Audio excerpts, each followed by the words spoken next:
Hello everyone, if you're new to my channel, consider liking and subscribing. It will make me feel wonderful if you do that. Thanks.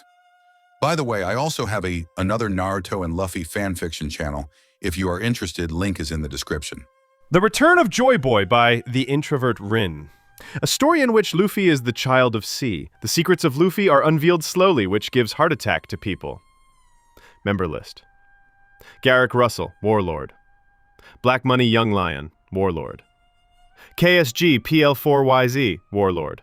King Nemo, Warlord. Zach Travis, Warlord. Adios. Meanwhile, Luffy was getting bored of Arlong's little play. He had made him go all the way through the building and inside a room which smelled like Nami, and yet he could feel the sadness and bloodshed in the very room. There were maps all over the room and something about it was pissing him off. What is this room? Luffy let out his question before the threatening figure of Arlong. These are the maps that Nami spent 8 years drawing. For his fishmen, obtaining data about the sea is simple, but using that data to draw maps is another matter. Arlong stated giving Luffy the time to look around the room, which was the biggest mistake Arlong was making. Even if you search the whole world, you won't find someone who can draw maps as accurate as these. That girl is a genius. Luffy went over to a table and found a pen. This pen is encrusted with blood, he said with shadowed eyes, with his back to Arlong. For Nami, there is no better happiness than to stay here and continue drawing maps. For the sake of my ambition, Arlong yelled as he pointed his weapon at Luffy, ignoring the fumes of anger covering the room. Outside, the sun hid behind the dark murky clouds which covered the entire sky. The wind started howling loudly, making dust and things float in the air. Luffy, Nami whispered, noticing the concerned eyes of Zoro, Sanji and Usopp. One thing they knew from the storm which was brewing itself was that Luffy was pissed off. Once we fishmen learn everything there is to know about the seas from her maps, we shall be invincible. The world shall then become my empire. Arlong yelled, not reading the mood of the room at all. Do you think you can use her more effectively than I? Luffy gripped Arlong's weapon, dropping the pen, making Arlong realize that he couldn't move his Kiribachi even a single inch. A loud thunder cackled outside, making several people flinch, while Arlong witnessed the full fury of Luffy, whose red golden eyes looked straight at Arlong, whose black hair took white edges did, whose fists crushed the weapon Arlong was holding without any Haki coating. My Kiribachi, Arlong said through his gritted teeth, yet he couldn't feel the fear which took root in his heart at the sight of someone he had heard coming back to live.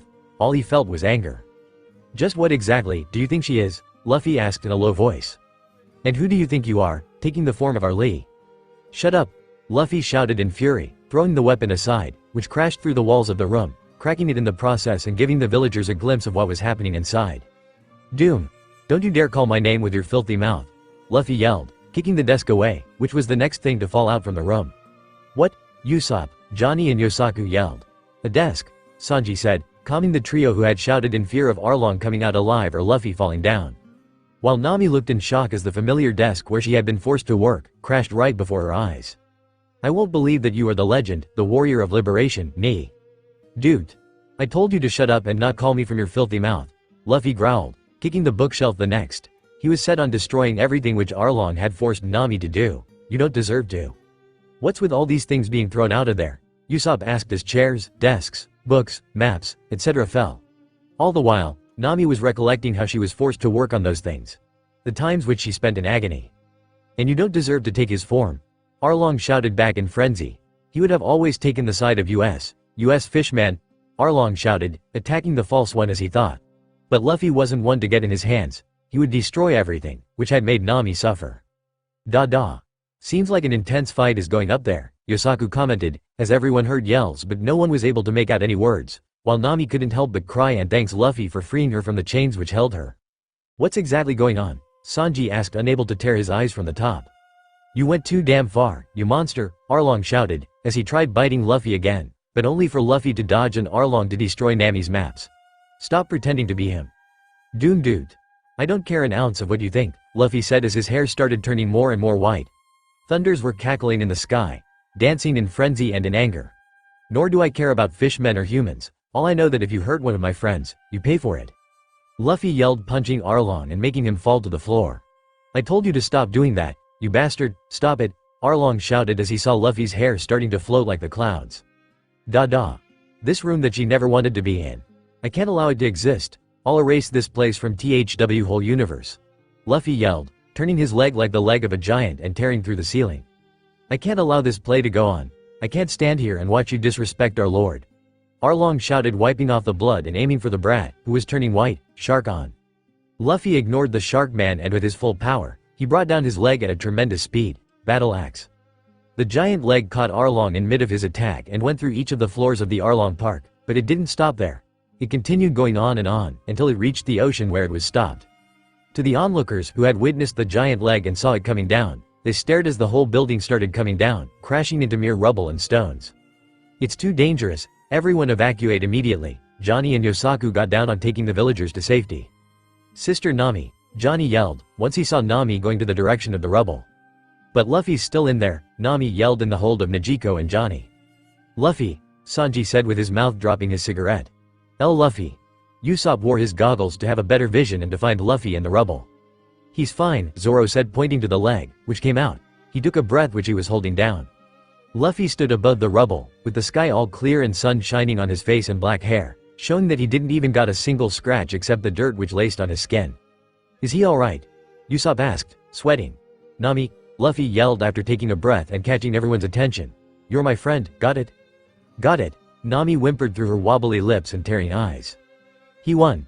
Usopp whispered. He won, Arlong's park has fallen, the villagers cheered. She. Luffy laughed brightly like the sunshine he was. That's enough celebrating, a voice came, making the villagers and even Luffy look down on the marine who stood before them. Chi, the marine, who looked like a mouse, laughed. It's him, the villagers said through their gritted teeth. What a lucky day it is for me. I'd like to thank you all for showing me the most exhilarating battle. The mouse-faced marine said. Whether by sheer luck or not, I'd have never guessed that the fishmen would actually be defeated by a bunch of no-name pirates. But thanks to you, all the money now belongs to me. So throw down your arms. The mouse-faced marine pointed his finger to Luffy, who jumped down from the rubble. I, Captain Nezumi of the 16th branch of the Marines, shall hereby take credit for your victory. But the poor marine would regret speaking forever now as Zoro and Sanji took care of the Marines easily, beating them to a pulp. It ain't nice to be such a third wheel when people are celebrating, Zoro warned through his teeth. He didn't even need to use his sword for the petty excuse of the Marines, who had arrived to hoard the glory. Go ahead. Lay eben one binger on me ibu dare. I swear you won't cheat away with it, the mouse-faced captain said even if he was lying on the ground on top of his other marine officer alive. Sanji asked, threading his fingers through his hair. Nami walked ahead, plopping Luffy's hat on his head and borrowing one of the sticks which was laying on the ground. She neared the marine captain to give her peace of mind. This is for taking the side of the fishmen, Nami stated, beating the marine captain and making the captain skid through the waters. He still needs 1,000 more beatings, Genzo, the village head, yelled. Nami crouched down to the captain, who attempted to come shore. Now go clean up after the fishmen. Then help rebuild the villages that were destroyed, and you're not to touch any of the money here. That's this island's money. Fine, Nezumi yelped as Nami pulled his whiskers one last time. Nezumi didn't need to be told to leave as soon as he was let go. Listen well, you rotten pirates, especially you, Straw Hat Boy. What was your name? Monkey D. Luffy, Luffy said with a grin. Monkey D. Luffy, you're the captain, right? Let me just say that you're gonna get your prizes for angering me. I swear I'll get back at you for this. Nezumi threatened as he began swimming more faster than before, seeing the bloodthirsty faces of the swordsman, who just stood beside the kid. Are you going to make meat cakes for me? Luffy asked excitedly, bouncing on his feet. No, dumbass, the Straw Hat pirates said together, not slightly amazed by Luffy's stupidity. If they come again, be brave, warrior Usopp will kick their butts, Usopp announced smugly, but inside he was terrified of the marine, but he knew as long as his friends were with him, he has nothing to be afraid of. It didn't take long for the villagers to realize that they were finally free from the clutches of the fishmen who had prisoned them and the marine who refused to do anything, other than getting his cuts from the fishman leader. Alright, guys, we can't hog all the good news for ourselves, the villagers shouted, already planning to spread the news. Let's go tell everyone on the island that Arlong Park is no more. Nami was sitting before her mother's grave, with Negico and Genzo standing just behind her. It was finally over. It took 8 years, but at long last everyone was free. Nothing could have made her more happier than she was right now. Her village, her friends, her family, they were all safe and sound. Hey, Jen, Negico. Nami called them out. Do you think that if Belmere was alive, she would stop me from becoming a pirate? How could she allow her precious daughter to become a pirate? Genzo retorted in an instant. He couldn't even imagine the idea of Nami becoming a pirate, and yet here she was asking the question. Nope, she wouldn't, Negico replied the next with a sigh. But if she did, would you do as you're told? Negico asked Nami with a smile on her lips. Nope, Nami said, poking her tongue out, not at all. Nami knew if there was a pirate group who she would ever join, Then it was Luffy's, where the ship felt home and the crew felt like a family, with the center being the sun who had wrapped each and every one of them in his fingers. A loud scream was heard from inside a house. "He's screaming again," Sanji said, hiding the concern in his voice. The doctor did say it'd normally take 2 whole years for him to fully recover. Usopp added his thoughts while leaning against a wall. "And yet that idiot did all those trainings and insists on moving around," Sanji replied back, taking a swig from his cigarette. "He sure does have a death wish." "You fool! How did you even rip these stitches off?" The doctor scolded Zoro, who was wincing in pain as the needle went through and back to his skin, closing the deadly wound. "Don't you have a doctor on your ship?" "A doctor?" Luffy asked, scrunching his face, making the village doctor look at him with raised eyebrow. "Can't expect anything less from a kid," the doctor mumbled, continuing his work. "Hey, I'm not a kid," Luffy retorted instantly. "What's up with these people calling him kid always? You oughta get a doctor in your crew, brat." The village doctor replied, piercing Zoro's skin with the needle once more, electing to wince from him again. "But we need a musician first," Luffy replied back. "Why?" Zoro asked with a sweat drop. "Because pirates gotta sing," Luffy chirped, rocking his chair in which he was sitting. Night fell upon the Kokonomi Islands once more, and the waves were as quiet as always. However, the darkness which had fallen on the villagers and the island was lifted for once and all, giving the dawn and the bright rays of sunshine a path to shower on them once again. The once quiet and scared village was not quiet and scared anymore. It was celebrating. The thunderous festivities and the happiness engulfed the island as a whole. Everywhere one's eyes could take them, there were people who were laughing, smiling, dancing and singing to their heart's content. They were the people who had endured everything and waited for a day to be free again. Free again to laugh as freely as they can once again without an ounce of fear. The village was brimming with songs, shanties and whatnot. "Is he the one who defeated Arlong, the little boy, whose dad was killed by one of the fishman pirates the last day?" asked Nijiko. "Yes," Nijiko replied, her eyes on the big doe-eyed teen who was stuffing his face and dancing at the beat of a tune unknown to anyone. "I can't believe it," the young boy whispered beside her. "I know," Nijiko added her 2 cents. "He sure is goofy," she added with a laugh. Captain Nezumi of the Marine's 16th branch was not someone who would like to come even a bit near to the pirates who defeated the Arlong pirates, but unfortunately he was not one to let go of someone who disrespected him without giving him a little payback. Only if his dumb subordinates would have clicked a picture of the captain before then he wouldn't have to disguise himself as a bush to get the job done himself. With a snail in his hand, he moved steadily towards to the place where the captain was sighted by one of his subordinates. The whole island was partying without an ounce of worry, and the celebrations of Arlong finally gone from their lives, and here he was, jealous. Jealous that he wouldn't be able to make any more money of the fishmen's tyranny on the poor island. "They will pay, especially Monkey D. Luffy." "Do you hear me?" Nezumi whispered to the snail as it was picked up. "Roger, this is Marine HQ, a voice from the snail answered back. "This is Captain Nezumi of the Marine 16 speaking. Marine code 300733. Nezumi whispered back. "I am calling with an urgent request." "I am listening," the snail replied back. "There's a straw hat wearing pirate named Luffy. He and his 4 crew members are enemies of the government." Nezumi replied instantly. "Not only have they defeated the Arlong pirates, but considering their violent nature I formally request a bounty to be placed on their captain's head. I'm forwarding you his pictures," Nezumi said, snapping the pictures of the dancing teen around the bonfire. He cursed for the nth time, wanting the teen to stand still and allow him to grab a picture of his. Nezumi froze when the teen looked dead in his eyes the very instant his thoughts came to an end, stopping in mid of his ridiculous dance to show a peace sign and a large grin on his face. The snail snapped a picture that instant. Nezumi felt a foreboding feeling that he shouldn't stay here a single second anymore. "Have you got the picture?" Nezumi asked as he turned tail from the teen who was giving him chills. "Are you sure?" the marine informant from the other side asked. "He looks like a kid." "I'm not kidding. This boy is an extremely heinous and dangerous pirate. He is to be taken dead or alive. I ask that you place a bounty on his head." "Fine," the marine informant from the other side said, giving up on the call. The pictures which he had got didn't look any intimating, and hence it could cause a ripple across the oceans if citizens were to see such young people coming up with a bounty. So, he decided to ask someone for further information. It wouldn't be the first time when they would be putting bounties on kid, but the last one had some solid reasons, but this, he couldn't give one. As he was walking, he crossed paths with the Fleet Admiral. "Fleet Admiral, I have a matter which requires your insights," the marine informant saluted the man, who stopped in mid before the informant. "I am listening," the Fleet Admiral replied. The marine informant brought out the pictures, making the Fleet Admiral take a look at the pictures with a confused expression. As per the request of Captain Nezumi of the 16th branch, this pirate wearing a straw hat is required to be given a bounty for his crimes.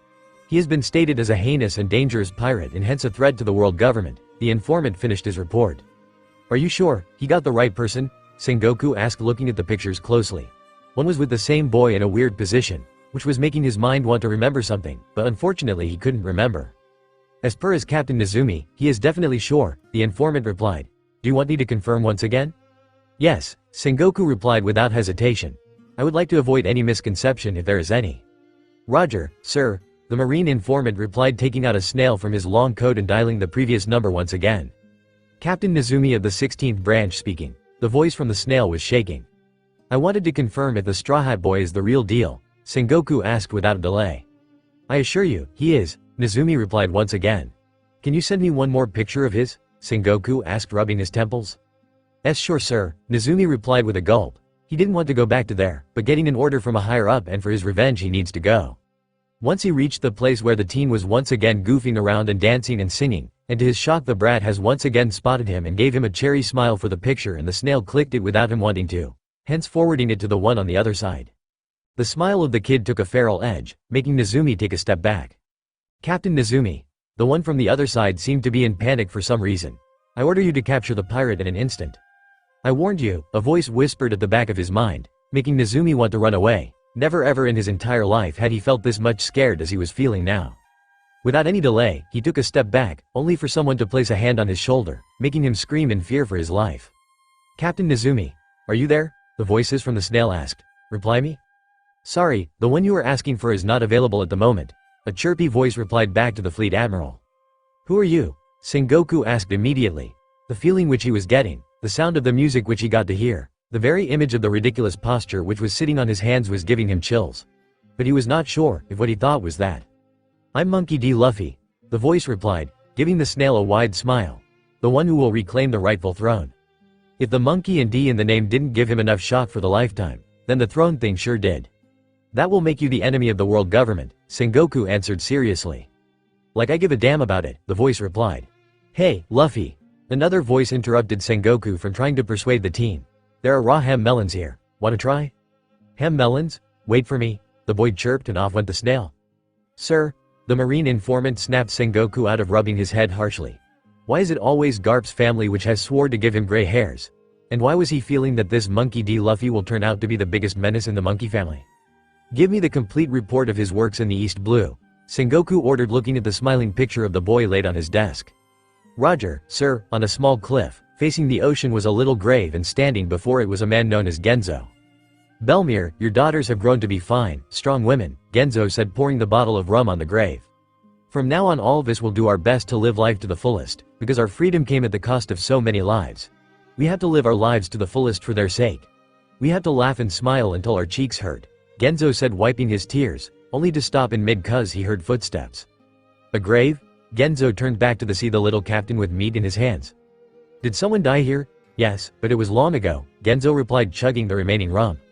I see, Luffy replied, bowing his head in respect. He or she has my deepest. Circa. What was the word again? Sabo had taught him, especially when in the Revolutionary Army. Condolences, Genzo cut in, seeing the teen lost. Right, that, Luffy stated. Hey, kid. Nami said she'll join your crew and become a pirate. It'll be a dangerous journey, Genzo said with determination. So if you ever do something to steal her smile away, I'll personally come and kill you. I'm never gonna, understood? Understood, Luffy replied, feeling the concern and love in Genzo's heart for Nami. He understood that this was the man who was a father figure to Nami and Nijiko. The 3 nights which went by partying was something the villagers won't forget. It was filled with joy, happiness and memories which were bound to be remembered by them for forever. The little pirate crew enjoyed the most and were the stars of the party. With Usopp leading the banquet with his songs after Luffy decided to eat, Sanji flirting with the girls after having his fill, and Zoro. Yeah, sleeping in the party after drinking as much booze he wanted. But in this, Nami was nowhere to be seen. The day of the departure had arrived finally. The call for the sea was stronger in the hearts of the pirates, especially Luffy, who wanted to hear more and more stories from his mama, and the winds, who brought him news about his family and go for as many adventures as possible. We must return back to our jobs as bounty hunters, announced Yosaku. Thank you for everything. Though we must say goodbye, may we meet once again in the future, Johnny added. I see. Take care, Zoro said from where he stood on the deck of Mary. Where is she anyways? Usopp asked, looking over the village to find Nami. He hasn't seen her much the last days. Maybe she's not coming, Zoro answered without missing a beat. What? Nami's not coming, Sanji shouted at once. She will come. Luffy answered, dangling his legs from the railing of the ship where he sat.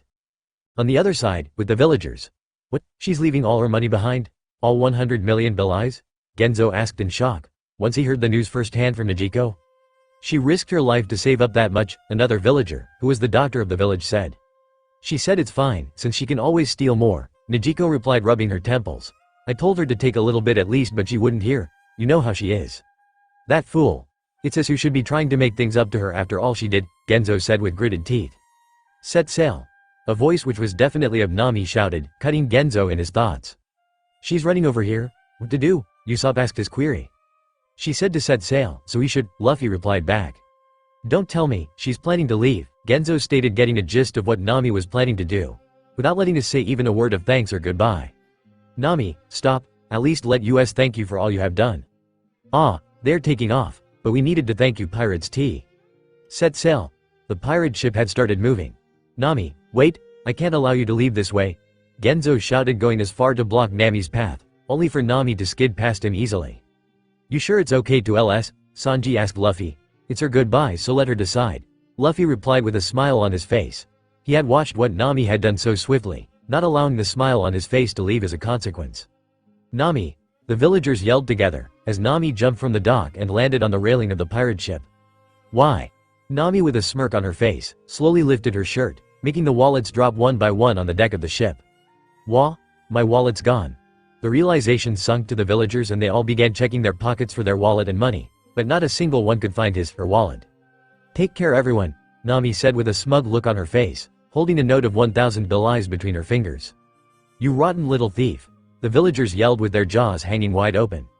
She still hasn't changed a bit, Usopp replied with a deadpan look. Nami, good job, Sanji stated with heart in her eyes. She, Luffy laughed with Zoro at the antics of Nami. You thieving cat. Give it back, give back my wallet, you little brat. Heh. Nami giggled, getting a front seat from the ship to watch her village slowly becoming a speck. Come back anytime you want, you hear? Be sure to stay safe, we have so much to thank you all for. I'm off, Belmere, Nami thought, looking at the small cliff. Hey, kid, don't forget about our promise, Genzo shouted, making Luffy give a thumbs up. Goodbye everyone, I'll be off now, Nami yelled out with a large smile resting on her face. The villagers watched with a smile on their face as the ship started becoming a dot on the horizon, and yet none decided to move from the dock. Hey Genzo, Genzo asked, taking the paper the doctor of the village passed to him. What's it?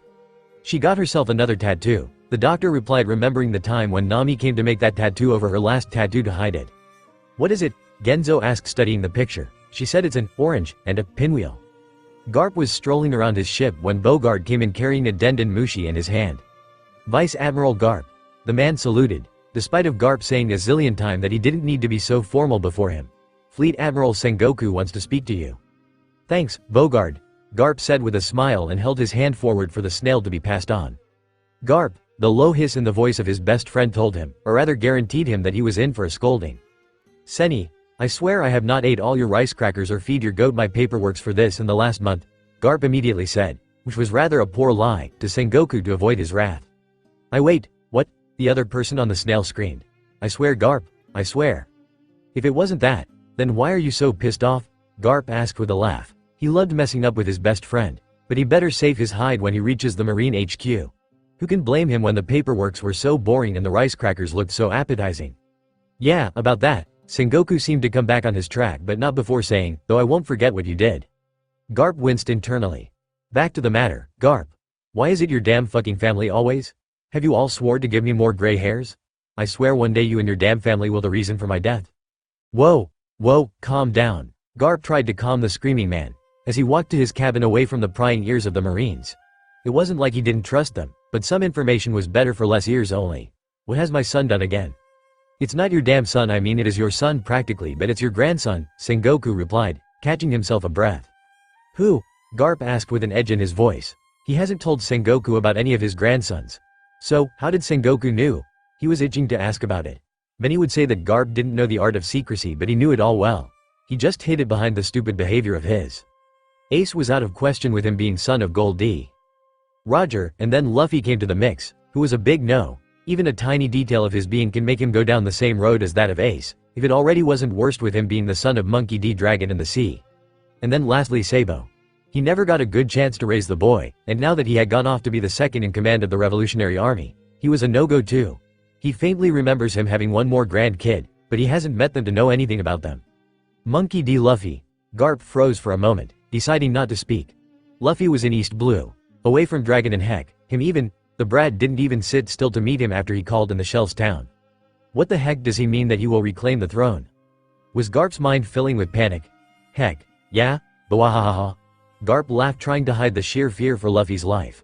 He had to keep repeating to himself in mind that Luffy is safer in his mother's arms than any place in the damn whole world.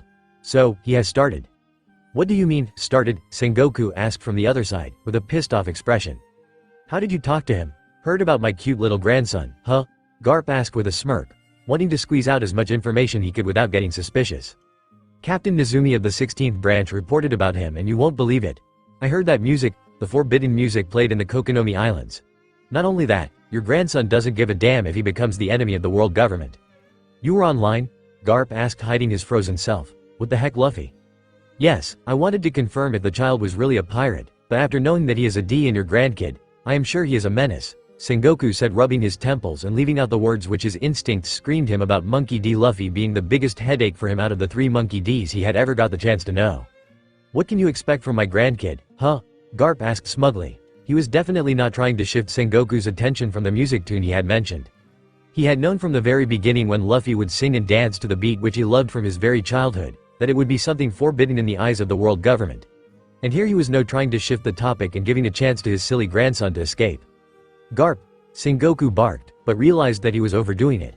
But still things felt unsettling to him. You're ordered to capture him? Garp asked with a raised eyebrow. If he was sent after his grandson, then he could see him more often and might even save him from the troubles which he seemed to attract. No, not a chance, Sengoku retorted, deflating Garp in an instant. Return to the HQ. That's all? Garp asked, raising his eyebrow. He was sad that he won't be able to meet his favorite grandson anytime soon. I called to inform you about your grandson's bounty poster, Sengoku said, and from the snail kept on Garp's table, a picture processed itself. Garp picked the paper only to end up cooing at the innocent and cute smile which Luffy was carrying. Ain't my grandson so cute? Garp asked with a smirk. He makes me want to cuddle him with all my love. A shiver ran down the spine of Sengoku, as he wiped the sweat from his face. He still couldn't believe how Garp even sported a kid, and here he was acting so sweet. It was unnerving. That's why I don't want you to go after him, Sengoku informed before hanging off hurriedly. Below the azure sky and above the rocking waves in the east blue, a pirate ship sailed forward. A table filled with varieties of cuisines was laid on the deck, basking the rays of the sun, and inviting the crew members to grab a bite. It's all ready, Sanji announced, once he completed setting the table, which Luffy had personally requested. Gotta wake Luffy up, Usopp shouted from one corner of the deck. The said teen had been tinkering items from his gallery trying to build ammo, when Luffy had arrived, seemingly amazed by his work. But the little menace lost interest in his work soon enough and made a beeline for the figurehead, where he soon fell asleep. I'm up, a voice shouted, which was none other than that of Luffy's. The smell of food never failed to wake the teen up. That's good, Usopp stated with a smile. Hey, Usopp, wanna play tag after lunch? Luffy asked, grabbing his plate. Sure, I have completed my work, Usopp commented. Zoro should play too, Luffy chirped, looking at the swordsman who was coming down from the crow's nest. No way, Zoro announced. Will Sanji and Nami play then? Luffy asked, looking at the 2 other crew members who instantly averted their eyes from the unintentional puppy eyes which Luffy let loose. If anybody saw those eyes, the small pirate crew was sure that they won't be able to deny the little gremlin's wish. I have to prepare meals for the dinner, Sanji excused himself quickly. I have maps to chart, sorry Luffy. Nami gave a reason soon enough. She would love to play with Luffy and Usopp, but there was work to do. She was the navigator after all. Zoro, Luffy asked in a whiny tone, play with us. Are you afraid that they will defeat you? Sanji asked Zoro teasingly. Why you? Zoro retorted instantly. Please, Luffy asked. He wanted to play. He could play with his sea friends too, but he wanted to play with them today and right now. Fine, Zoro said with a grumble, stuffing the onigiri which the cook had made. We got a member then, Usopp cheered with Luffy. The lunch was going as usual, with Luffy trying to get a grab of others' food after finishing his. I needed to ask a question, Sanji said, looking straight at Luffy, who cocked his head in response. He had known that Sanji was feeling confused about some matter regarding him, but he hadn't asked it yet. Sanji can ask anything, Luffy replied with a smile while being a devil fruit user. The table fell silent. All eyes were on Luffy, looking for an answer. She. Luffy laughed, throwing his head back. He had thought that Sanji would ask more serious question, and here he was. Why wouldn't I able to swim? Luffy asked instead with his grin, which promised the listeners that they were in for something they would prefer not to hear. Devil fruit users sink in the ocean. They are hated by the sea in the exchange of their powers. Sanji kept his point. None of the Straw Hats dared interrupt the conversation. Zoro had known something was up, but as long as he could fulfill his dreams and protect the dreams of his captain and his mates, then he didn't need to know anything. He had faith in Luffy that he would tell them when he sees it fit, so he hadn't pressured on it much. Nami had been suspicious of Luffy, but the adorable and cute behavior of his had always kept her away from the questions which sprouted with Luffy's presence and behavior. Usopp, on the other hand, was scared that if he tried to question Luffy, then Red Eyes would wake up and it would not go well. So, he preferred to keep himself as if nothing ever happened and all that was happening was in his dreams, especially Red Eye Luffy. Luffy nodded to Sanji's concerns, feeling the genuine worry rolling from him. Seriously, how many mother hens will he get? First, Luffy started by raising his index finger. Don't call them devil fruit. Luffy stated with his blank face, which gave the Straw Hats the intensity of seriousness in the conversation. Luffy looked towards the ocean, breaking the blank face, with a sad smile resting on his face. And she is only trying to gain back what she lost. What did she lose? Who is she? What do you mean? How do you know her? The questions were at once thrown at Luffy, making him give a slight chuckle. Even though how much he would love to think that he hates that being, but he knew he couldn't. Caw. A voice interrupted the conversation. The Newsku landed just before Luffy, observing him. A bird? Zoro asked, looking at the thing which started approaching Luffy. It's a Newsku, dumbass, Sanji said with fake annoyance and saw Luffy offering a crumb of his bread to the Newsku, which was shocking to say the least. The boy who loved to devour any food in his sight was offering some to the Newsku. The shock was enough to make the Straw Hats forget their earlier conversation and look at Luffy with horrified eyes. Luffy, are you okay? Nami jumped right from her seat. You're not sick, right? She asked, placing her palm on the teen's forehead only to feel the familiar warmth and heat rolling off the teen. I'm fine, Luffy answered, petting the Newsku, which cawed happily. Then, food? Usopp inquired with broken words. He was hungry, Luffy said, gaining a caw from the Newsku. Caw. The bird cawed, gaining the attention of the crew members. It was carrying a newspaper on his beak and offering it to Luffy. Thank you so much, birdie, Luffy said, taking the newspaper from the bird, as it gave a final nod to Luffy before flying to the sky. What was that? Usopp asked, looking at the free newspaper in Luffy's hands. Seems like Luffy's charms work even on the birds, Nami whispered, when an idea struck her mind of how she could gain the newspapers without spending any money. Here, Luffy said, passing the newspaper to Nami. He wasn't interested in news, not when the winds can do the same for him from anywhere.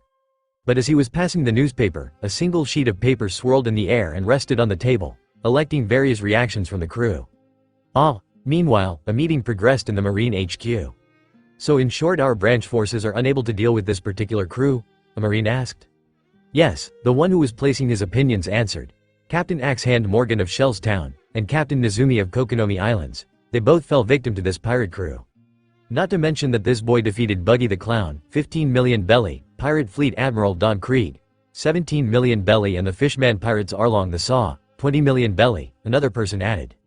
Not only that, he had declared himself as an enemy of the world government to the Fleet Admiral, who have personally demanded the amount on the head of this innocent-looking boy. The Marine informant who had been there during the talk informed. Even though the average bounty in East Blue is 3 million, 50 million belly on the head of this boy seems justified. She.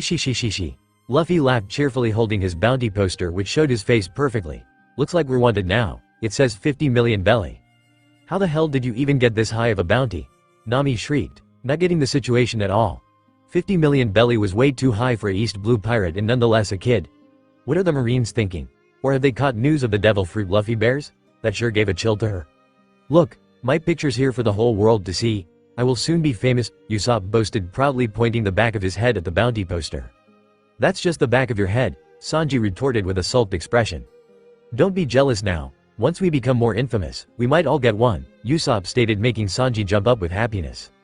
The day won't be far when Sanji would also have his very own bounty poster. The thought itself was making him feel all giddy, knowing that all the beautiful ladies in the world will soon enough see his face, and would want to date him. It's only 50 million belly, Luffy's voice cut through the celebrations. That was what I was telling you, 50 million belly is way too high for a East Blue pirate, Nami yelled, not getting the real emotions behind the words Luffy said. Luffy pouted before saying, my real bounty is way too high than this, Luffy declared with a huff, bringing silence on the boat. What? Luffy asked, seeing the hung expression of his friends. He was pissed off that he was way too behind that of Ace's and Sabo's real bounties. Heck, even his real bounty. They were sure going to laugh at him. What? The Straw Hats asked together. Don't tell me the world government knows of your fruit, Nami shrieked with Usopp, as tears rolled off their face in fear of their own lives. No way, Luffy announced. It's one of his jokes, I'm sure of it, Sanji said, trying to relax Nami. Hey, in any case, we can't afford to just loiter around the East Blue any longer, Nami said, cutting Luffy mid-sentence. With that high of a bounty, bounty hunters and marines are bound to come after us. Zoro gave a piece of his thought, gulping down a bottle of booze. We need to enter the Grand Line as soon as possible, Nami said, wiping the sweat which trickled off her skin. Wait, Nami, Luffy interjected. I want to visit one island before we leave to the Grand Line. Which one? Nami asked, already wishing that it should have not any marine bases in it. Loguetown, the island of the beginning and end, Luffy announced, and for the nth time Nami wished for the gods to listen to her plea for once, since Loguetown was indeed a marine base. The place where the Pirate King died, huh? Zoro asked with a smirk. Yep. Luffy announced, bouncing on his feet. I want to see the place where he was executed. That made the other Straw Hats realize that they also want something before the real game begins. I'll be able to stock up on fresh produce, Sanji vouched. And fresh women, Sanji muttered to himself with hard eyes. Then I'm going on a shopping spree too, Usopp declared his intention. I need swords, can't really practice 3 sword style with one, Zoro said, but instantly regretted when Nami turned towards him. I'll happily lend you some money, at 300% interest that is, Nami announced, making Zoro sweat drop. That's too much, Zoro replied instantly. You want or not? Nami asked with belly signs in her eyes. Damn witch, Zoro cursed under his breath. Ondrunkard and his crew were suffering from their hangovers, trying to find peace on the inhabited island. But the arrival of a certain man changed everything. It's Hawkeye's, a pirate screamed as he watched Hawkeye get down from his boat and leap on the shore with ease. No need to get antsy, I've no business with the rest of you, Mihawk said, taking strides towards the easygoing and reckless man for whom he had arrived. Captain, a pirate rushed ahead of Mihawk. They have all seen, except for the newbies, the fight Mihawk and Shanks always put on when they face each other. The whole island gets annihilated during the process. It was luck that they always met in inhabited islands. Otherwise lots and lots of people would have suffered. Hawkeye's, Shanks pronounced the name, seeing his rival and yet friend standing before him. I'm not in a mood to fight today. Mihawk tsked. I've not come to settle things with a man with a hangover. Mihawk stated. I came across some pirates and saw the boy whose story you always tell me. Mihawk passed the bounty poster to Shanks. Luffy, Shanks said with a big smile on his face. He has grown up a lot, Shanks said, looking at the cherry smile on the little boy's face. Let's drink up. It's time for party, Shanks announced, jumping from his place. His hangover and headache was all forgotten. Drink? Weren't you having a hangover a few moments ago? Mihawk asked as he saw the careless man gulp down a bottle of sake. You dumbass, Shanks teased Mihawk, placing his hand around his shoulders. How could I not drink on a day as joyous as this? Mihawk's lips twitched. The man before him never changes. The party progressed in full force till the night time, and that was when he found Shanks sitting alone on the beach looking over the sea with a smile on his face and a bottle of booze in one of his hand. You're curious about him, Shanks stated before even Mihawk could say anything. Monkey D. Luffy is an enigma, Mihawk stated, deciding to not beat around the bush. But that got a full-blown laughter from the red hair man in response. He sure is. He does the most unpredictable thing, Shanks stated with his goofy smile. Tell me, Haki, how did the meeting go? Mihawk looked at the man for a second, before deciding to take a seat and narrate the story. At the ending, he asked, what is his devil fruit? What is he? You better not tell the word, devil fruit, before him, Shanks stated with an easygoing smile, but that soon turned to a serious one. Mihawk, I know you have questions about the boy, but I can't say someone's secret which would be sure to guarantee a fate worse than death. Mihawk chose to stay quiet for a minute.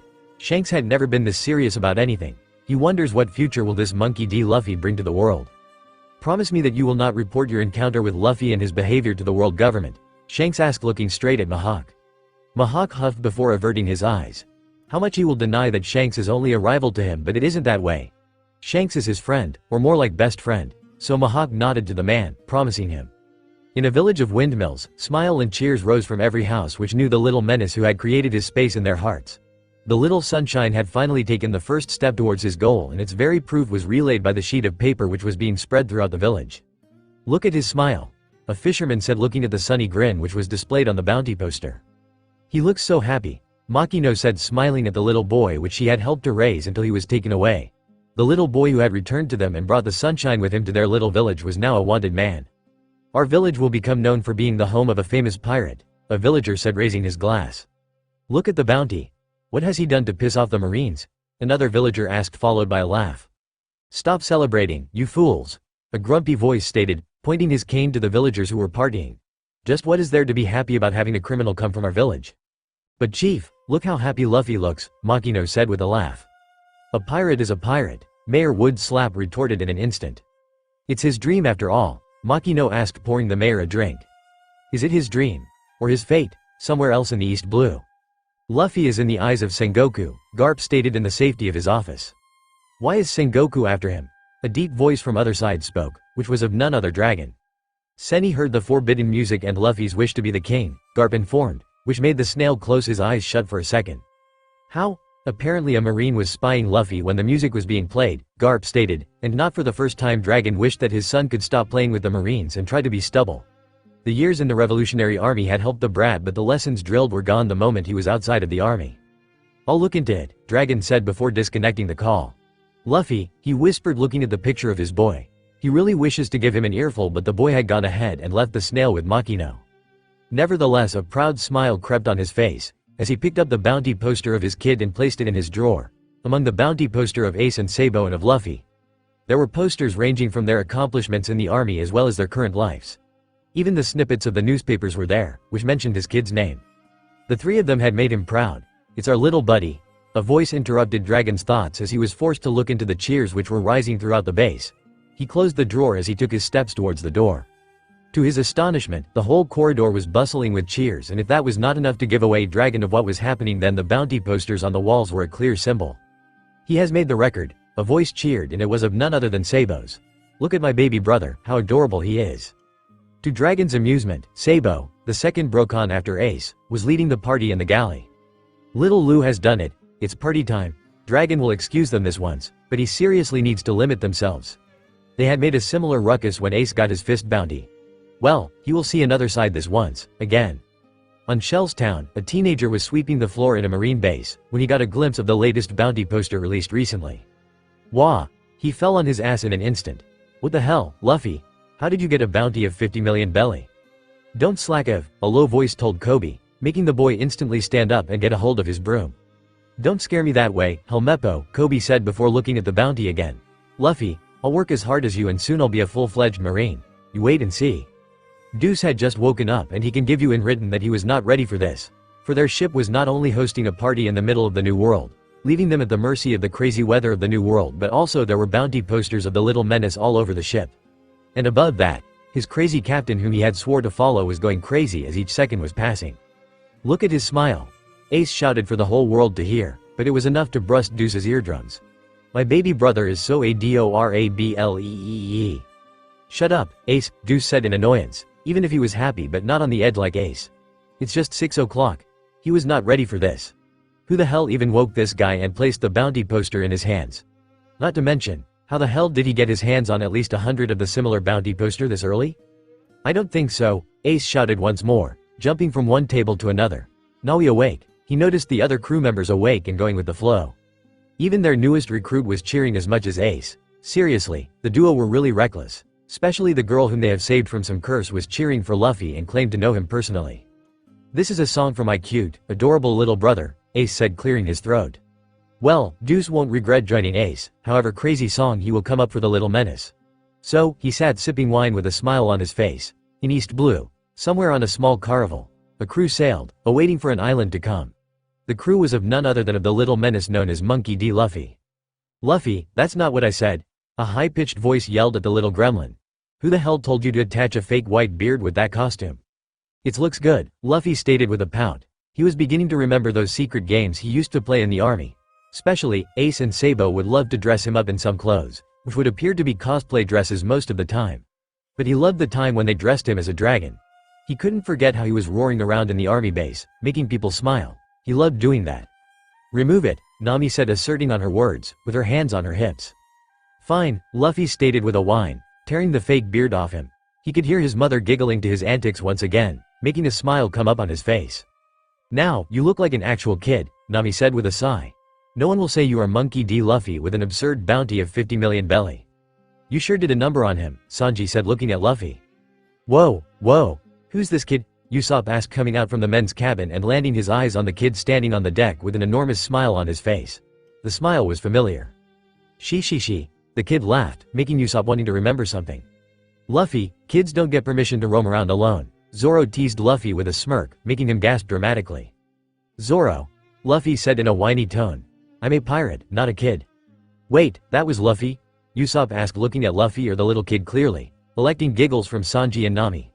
Ah, I have known all along. Usopp lied, running his hands through his hair to show his mighty posture. Only a skillful man like me can see through this facade. Well, that is the job, Nami said, feeling the worry go away from her heart. She was scared when she thought that they would be stopped in Loguetown due to its infamous captain, White Chase Smoker. But well, now the Marine captain himself wouldn't be able to recognize their little captain. Nami checked Luffy once again. He was wearing a red-colored oversized hoodie with patterns of sun, moon, and stars, which hid his hat as well as his hair, stopping just above her captain's eyebrows, letting some unruly hair to show. And down he wore shorts, which stopped at his knee. Regardless to say, Luffy was looking super cute and his bright doe eyes never failed to bring out the charisma within him. Nami looked at the island, which was nearing by, not wanting to be blinded by the sight of the sparkly eyes of her captain, who was looking at Loguetown with literal stars in his eyes. The island was approaching fast, making everyone wonder what awaited for them there. The soft wind which made them look at the island, seemed to greet them and happily take them to the place. We are finally here. We are finally here, Luffy shouted, as the ship made a stop at the little port. It was a place to hide from the Marines, and well, a good place to make a landing. After all, pirates cannot use the regular port as other people. Neither do they wanted to announce their arrival, nor they wanted to make people scared of them. I am off, Luffy stated before jumping from the ship and running gleefully along the wind. And he is gone, Nami chuckled, coming down from Mary. See you later, guys. Nami entered every shopping place to look for clothes, trying each and every one of them, gaining applause from the owner about how stunning she looked in each. When she was done with trying clothes from one shop, with a pile of dresses spread on the counter table, the owner of the shop asked, "Will you be buying all this, miss?" "Nope, I don't need it," Nami stated with a smile, making the owner collapse on the floor. All the dresses which she had tried were elegant and beautiful, but she wanted something a little more casual. So, she was off to look for another shop. Zoro went out to look for swords. Instead he met a woman who looked exactly like his late childhood friend. That was shocking. After all, he was still not over her death. Mindlessly, he walked around, looking for an arms shop where he would be able to buy swords, when he saw one. "I'd like to purchase a sword," Zoro stated as he entered the arms shop, which was decorated with swords, guns, spears, axes and all types of weapons. "Come right in, sir. Please feel free to look around as much as you want," the owner of the shop said with a greedy smile on his face and rubbing his hands. "We have got antique swords, new swords, and the latest swords in fashion. After all, this is a well-established store that's been in business for over 200 years. I've got 100,000 belly. Sell me 2 swords, Zoro stated, straight to the point. The demeanor of the owner changed in an instant to a bored and irritated look, who looked at Zoro thinking he was some rookie. "I have only blunt swords at that rate," he said in a bored tone. "That'll work since I don't have much money right now," Zoro stated, removing his hands from his katana, making the owner stop in midst. "See, could I see that sword of why yours?" the owner asked, making Zoro sweat drop at the stuttering and instant change of the owner's attitude. But nevertheless, he passed his sword to the man to have a look. Thousands of thoughts ran through the owner's mind as he held the sword in his own hand to have a look. He can't believe what he was seeing. "It's no good. Just a piece of junk," the owner stated, wanting the man to sell him the sword, but instead of that, he got lifted by his collar in the air. "Say again," the green-haired man stated in a low, threatening voice. "Sorry, I was lying just now," the owner apologized, but he wasn't going to give up on that sword. He proposed to buy the sword at 200,000 belai, but he was refused. "Then how about 500,000? the owner asked, but the man didn't budge. "Fine, I'll buy it for 650,000. "This sword isn't something for sale," Zoro stated with his arms crossed over his chest. "Ah, this sword?" A high-pitched voice came, and there she was, Kuina's duplicate, standing just beside Zoro. Could it be? "This is Wado Ichimonji, right?" Kuina duplicate stated, making Zoro look at her. That was the first time he heard the name of the sword. Why yes," the owner stated, and to amusement of Zoro he was sweating. "But it still is a decent sword at best." "Decent? Don't joke. This is one of the 21 grade swords," Kuina duplicate stated, bringing out a book from nowhere. "The sword can't be bought for any less than 1,000,000 belly." If the information did something, then it was to make the owner angry on the girl, pass her shigure to her and shout on Zoro to look for swords in the barrels.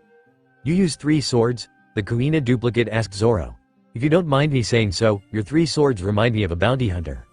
"A bounty hunter?" Zoro asked cluelessly, checking swords from the barrels. Yeah, Roronoa Zoro. Do you know him? Kuina Duplicate asked Zoro, who decided to go with the flow and stated that he had heard the name quite a bit. To think that he treats his swords as a means of making money, Kuina Duplicate stated, clenching her swords. It's simply unforgivable. After that she started lecturing Zoro of how the evil was stronger, of how the strong and famous swordsmen were either bounty hunters or pirates, of how they carried world's masterwork blades. Perhaps they all have their own special circumstances, Zoro stated. I would be more than happy to welcome criminals, the shop owner stated, butting in their conversation. Ever since that monster was charged in this town, I haven't got a decent customer. Smoker is no monster, Kuina Duplicate retorted instantly. He's a devil fruit user, that's more than one reason to call him a monster, the owner shouted.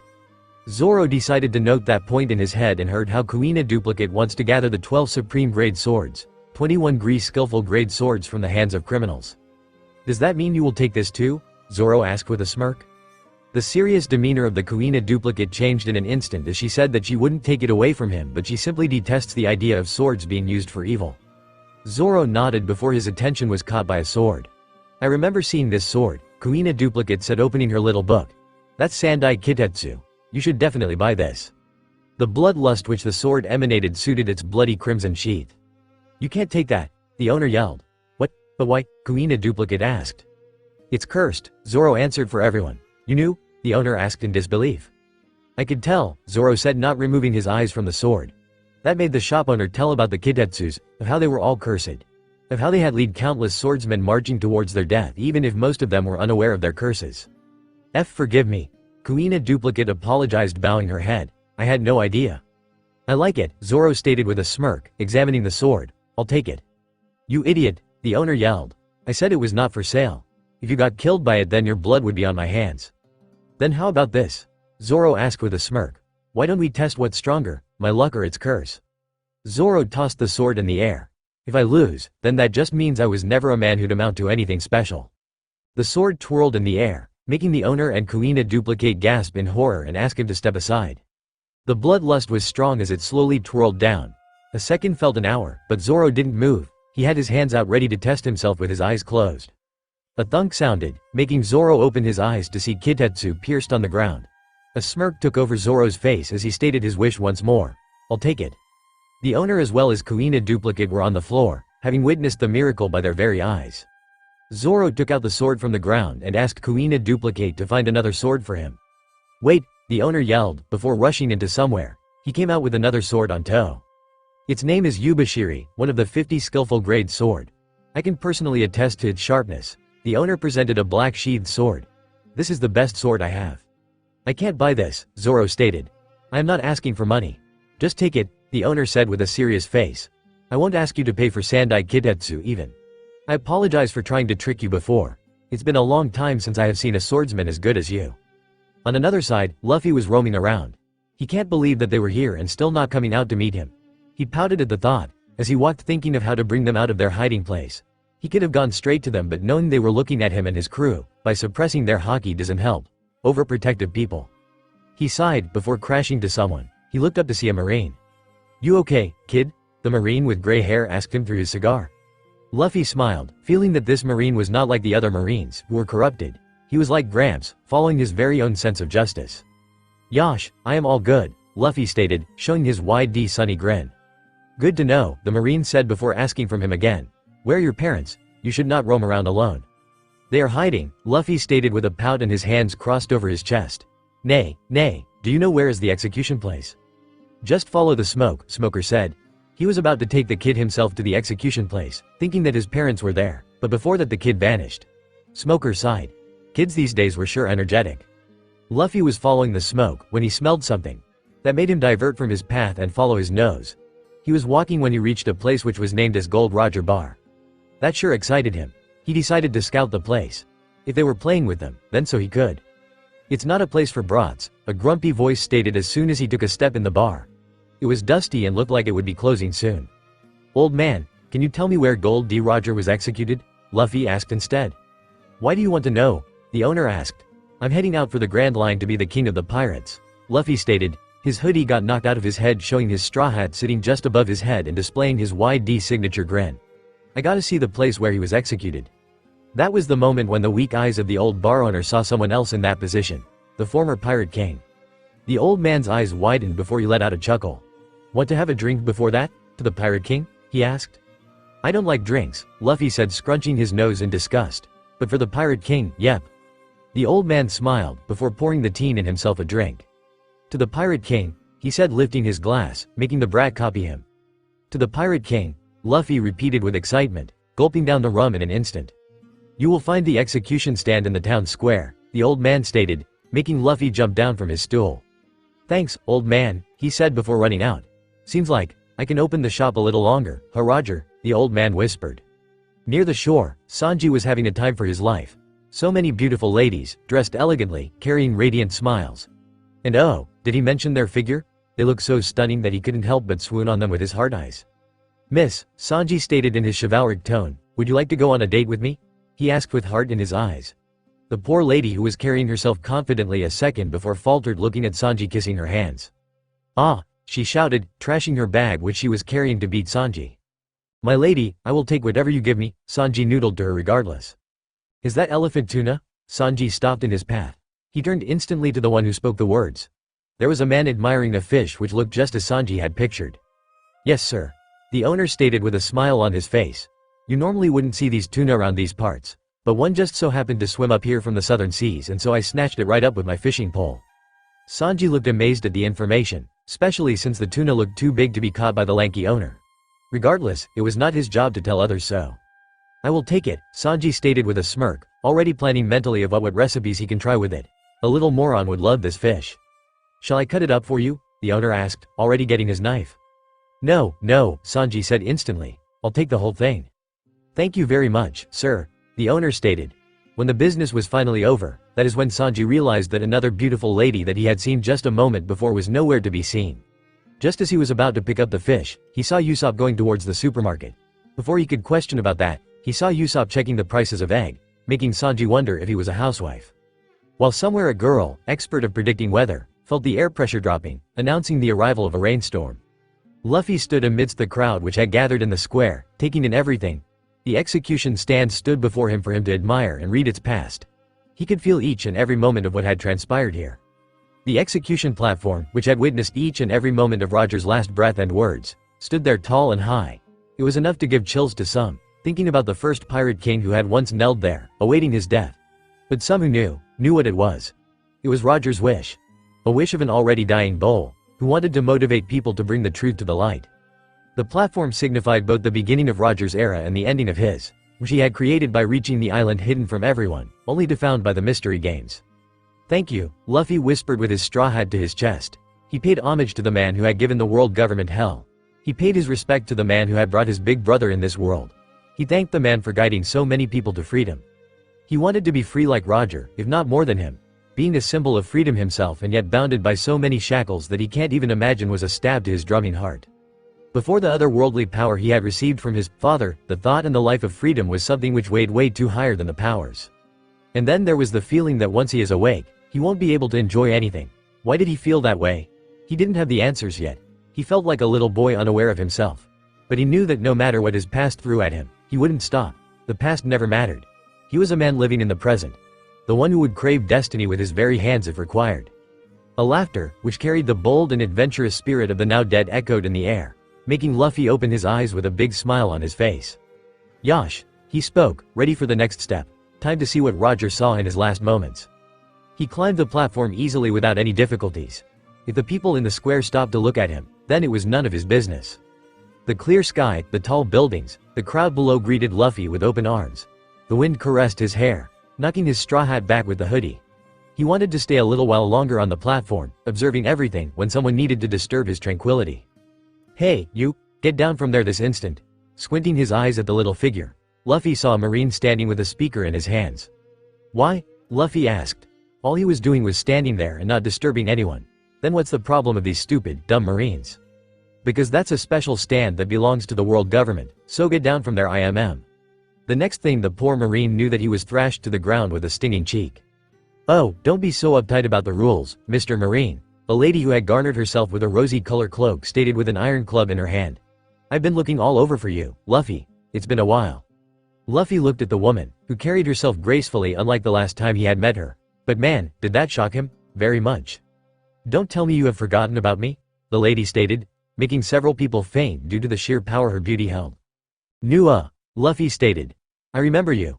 Kaya," the lady squealed, but instantly she recomposed herself before saying, "I can't forget how roughly you handled me, it almost left me breathless." Luffy cocked his head.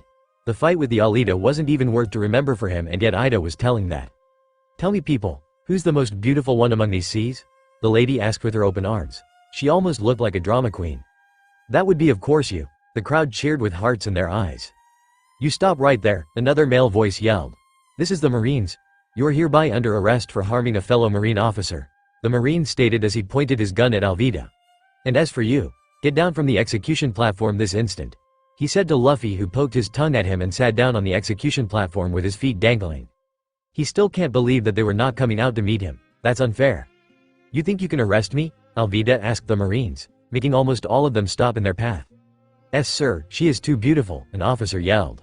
"Who cares if she's beautiful, just arrest her," another stated with tears and hearts in his eyes at the same time. "Die," a familiar voice to Luffy yelled out, throwing a bomb at the Marines, which so by happened to pass by the lady without giving her a scratch. "My lovely lady Alvida," Buggy greeted the lady with a bow. "Wasn't her name Akita?" Luffy yelled from the top of the execution platform, gaining the attention of the owner and the clown. "My name is Alvida."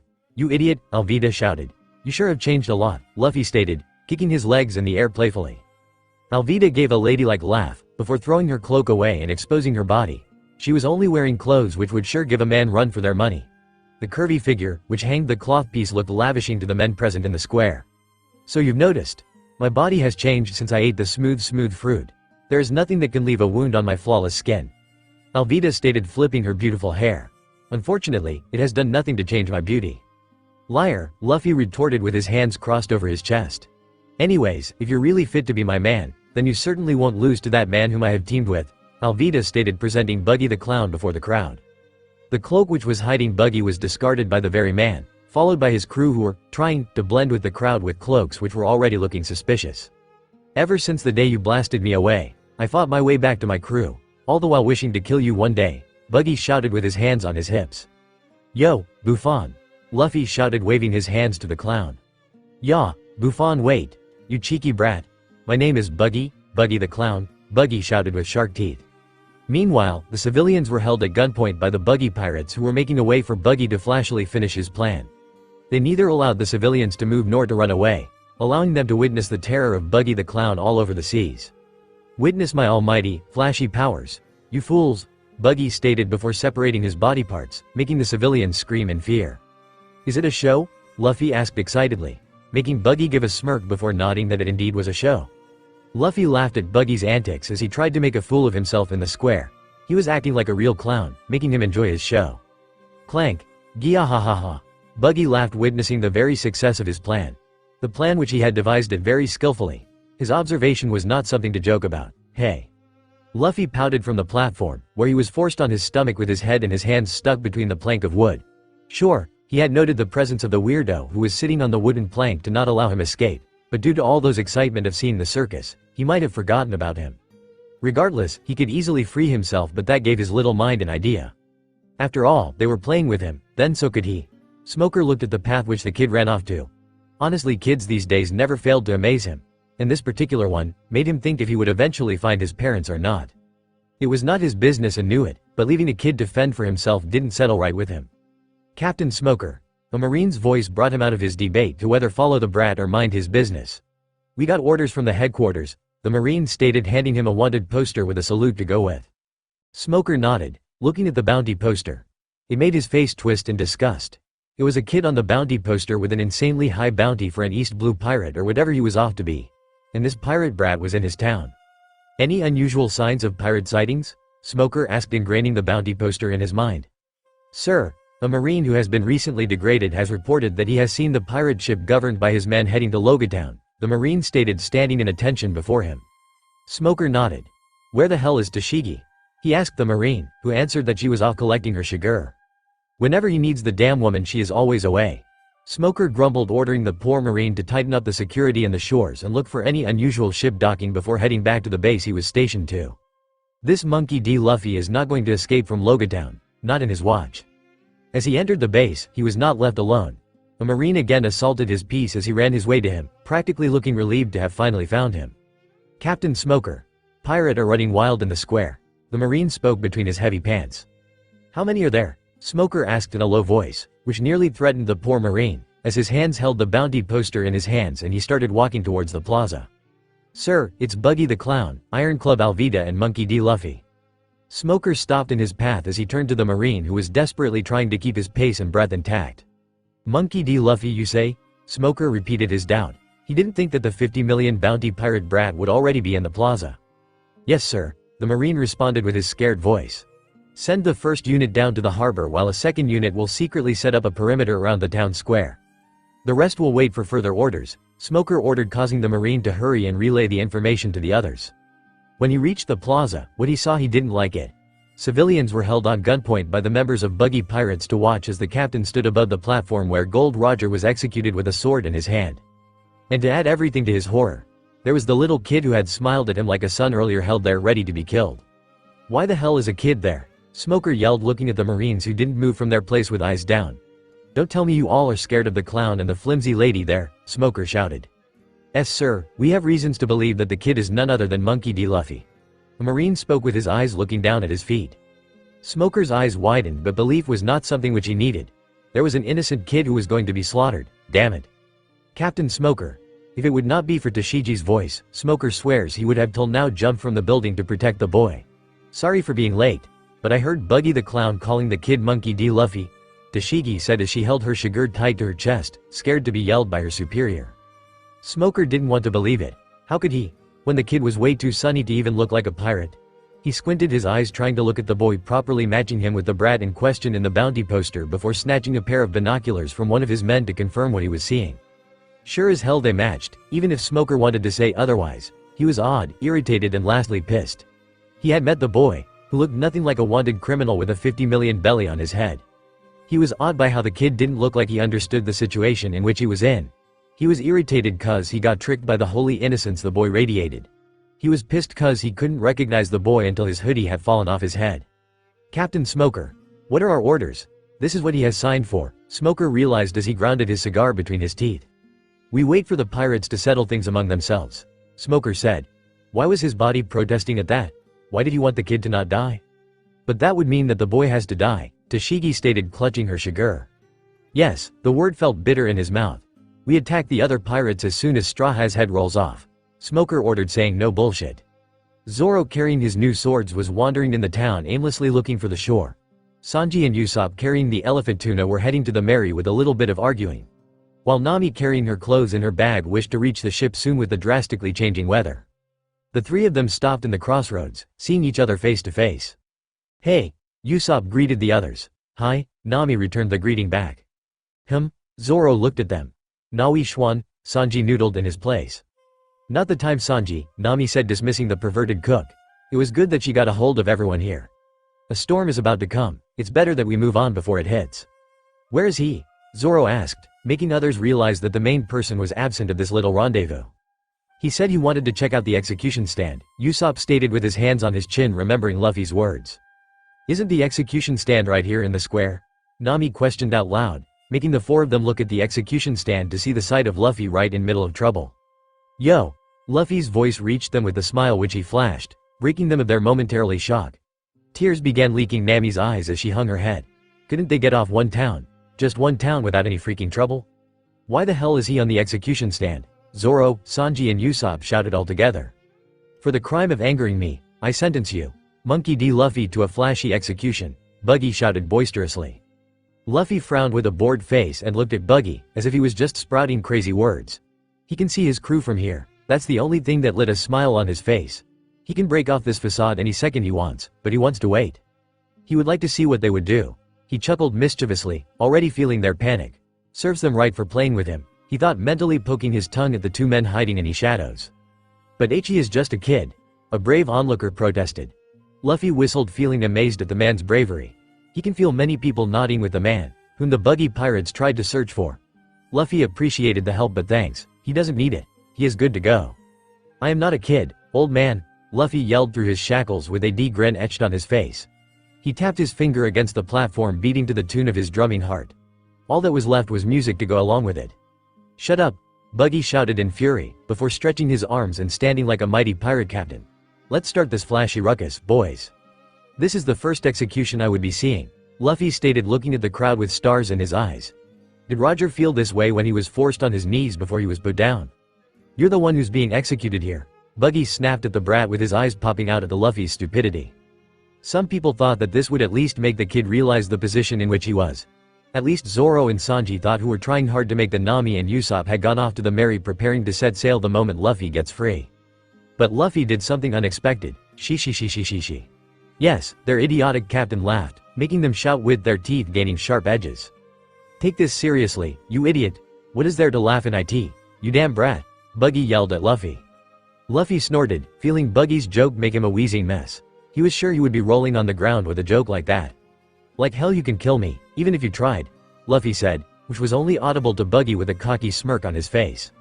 "Why you stop joking now?" Buggy yelled, feeling a bit of fear creep within him, as if all the world's fury was targeted at him.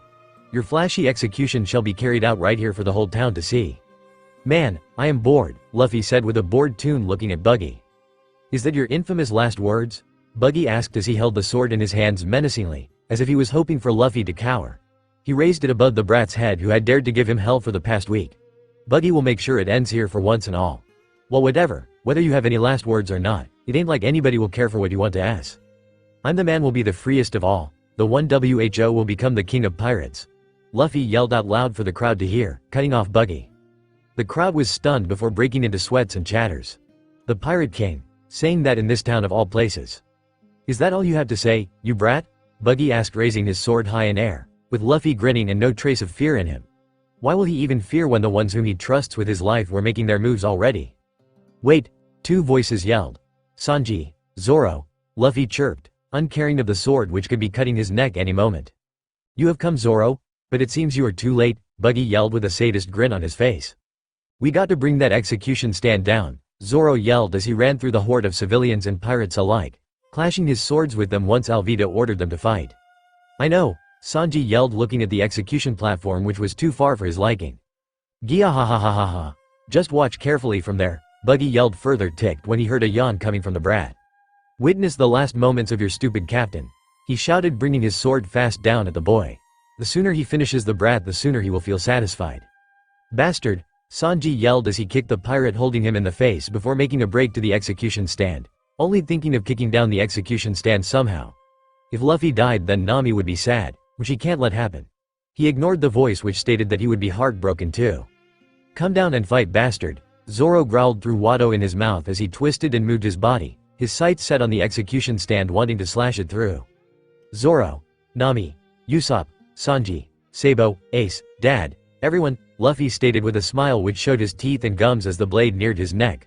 "Looks like I'm dead. I'll find you all once again." Those words were left unspoken. He can easily break through right now even, but he didn't want to.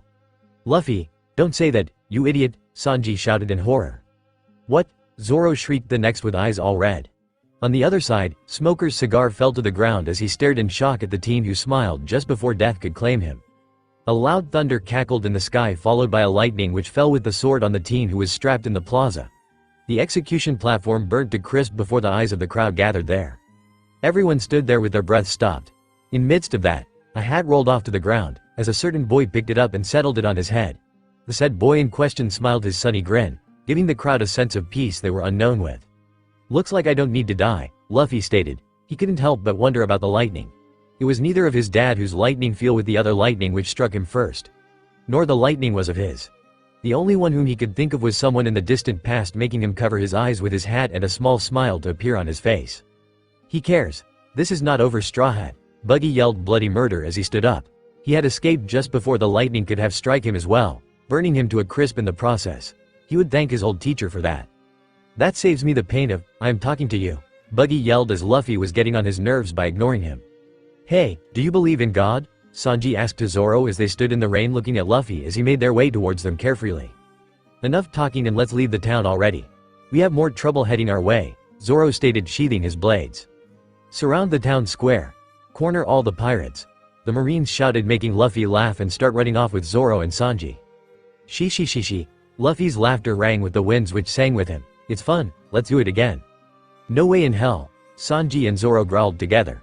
Neither would be denying the scare they had felt by the mere thought of losing their sunshine for forever, nor would they be denying the sense of protectiveness for their little captain which swelled up. That was the day, Zoro and Sanji swore on their lives and dreams that they would protect the goofball. On the other side, Captain Smoker stood shocked. Thousands of questions were going through his brain as he looked at the teen who was fleeing away with his crew. Why the hell, he smiled. This was the topmost question which he wanted to ask to the teen. Did he know that he would be saved? No, that can't be. He had witnessed the moment the teen had accepted his death and smiled. He had witnessed the very moment of nature protesting, not allowing the clown to kill the teen. He had witnessed something which he had seen in the Pirate King's execution.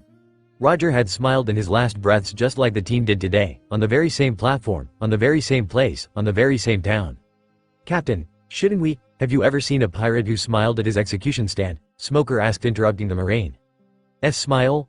I'm sure even the most evil pirate would cower at the moment of his death, the Marine replied back. But that's exactly what that Straw Hat Boy did. He smiled. Smoker raised his voice as he said. He smiled the same way the Pirate King did, 22 years ago in that very same spot.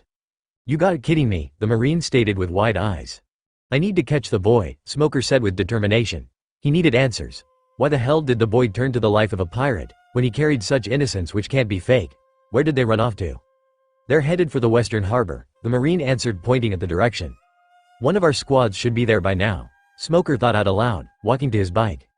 The Marine hesitated before saying, the sudden rain rendered their gunpowder useless, so they headed back to the station to resupply. So the harbor is completely clear, Smoker yelled at the poor Marine. He looked at the sky. The winds were blowing west, so if they were to set sail they'd catch the tailwind easily. It just looked like even the heavens themselves wanted the boy to survive and not die or be captured here. Smoker gritted his teeth. On the pride of a Marine headquarters captain, I, Captain Smoker the White Hunter, vowed to not allow that boy to escape this island. Smoker swore to the heavens aloud, challenging them. He quickly started by capturing the fleeing pirates, who were Buggy the Clown and Iron Club Alvida with his whiteout attack which captured the pirates, not allowing them to flee anymore. I don't have time to deal with runts, Smoker vocalized, giving the Marines a new pirates. Bring out my bike. On the other side, Luffy was laughing as he, Zoro and Sanji were running to where their ship was with a horde of Marines chasing them. Geez, they're so persistent, Luffy commented with his one hand on his hat. We should just stop and fight them off. There will be no end to them. More importantly, Nami told us to return to the ship as fast as possible. Sanji replied to Luffy, who pouted a bit before continuing to run. Rorinoa Zoro, a female voice yelled. Sergeant Major Tashigi. The Marines who were after the trio yelled in relief. To think that you were Rorinoa Zoro and a pirate at that too. Tashigi yelled, remembering Zoro's words of asking if she would take his sword too. You were just toying with me all along. You bastard, Sanji screamed at Zoro. What did you do that lady? Never thought you were a Marine, Zoro said with a smirk, ignoring Sanji. I shall take back that Wado Ichimonji, Tashigi stated with determination. Just try it, Zoro replied back with a cocky smirk. He is not gonna give away his treasure to Kuina duplicate. Go on ahead, Zoro told Luffy and Sanji as he clashed his swords with Tashigi. Okay, Luffy replied back. That brute dares harm a lady? Sanji yelled with sharp teeth, kicking and trashing in Luffy's hold to save the beautiful lady. No time, Sanji, Luffy voiced, pulling the grown-up man with him. The winds were surely getting bad, and if it is whose he thinks, then he has zero control over it. He focused his haki on others. Nami and Usopp had made it out of the situation which they were scared of. They were with Mary, getting ready to lift the anchor and leave. Mary wouldn't be able to hold the harsh waves without him. They need to make it ASAP. On the other side, Zoro pinned Tashigi to the wall, with his Wado on the neck of Kuina duplicate. Her sword laid forgotten on the ground as Tashigi stared with wide eyes filled with shock at Zoro. I can't hand over this sword to anyone, no matter what, Zoro stated with a hiss. The Marines, having witnessed the match, looked in horror as their sergeant major was defeated. Zoro took a step back from the stunned lady, sheathing his swords back. I'll be going on ahead then, he stated, seeing the woman do nothing. Tashigi gritted her teeth, relishing her defeat. Why didn't you cut me down? She yelled, stopping Zoro in his path. Is it because I'm a woman? You're lucky to be a boy, Zoro. A crying girl from Zoro's past appeared in his mind. You dare go easy on me in a serious duel just because of the fact that women aren't as physically powerful as men. How shameful, Tashigi stated, looking down at Zoro. Of course, I shouldn't expect someone like you to ever understand what wishing to be born a man would feel like. But remember that I didn't take up the sword for fun. Zoro finally snapped. It's your damn existence that bothers me, not your gender, Zoro shouted in a pissed-off voice. Wah, Tashigi asked, not expecting Zoro to say that. Your face is exactly like my friend who died long ago, Zoro voiced out, and now you go on spouting the same things she did. So stop copying her, you rip-off, Zoro yelled with his teeth gaining sharper edges. What? I've never heard anything so childish before. I've always lived being me and only me my entire life. Tashigi yelled, picking her sword from the ground and clashing it with Zoro's once again.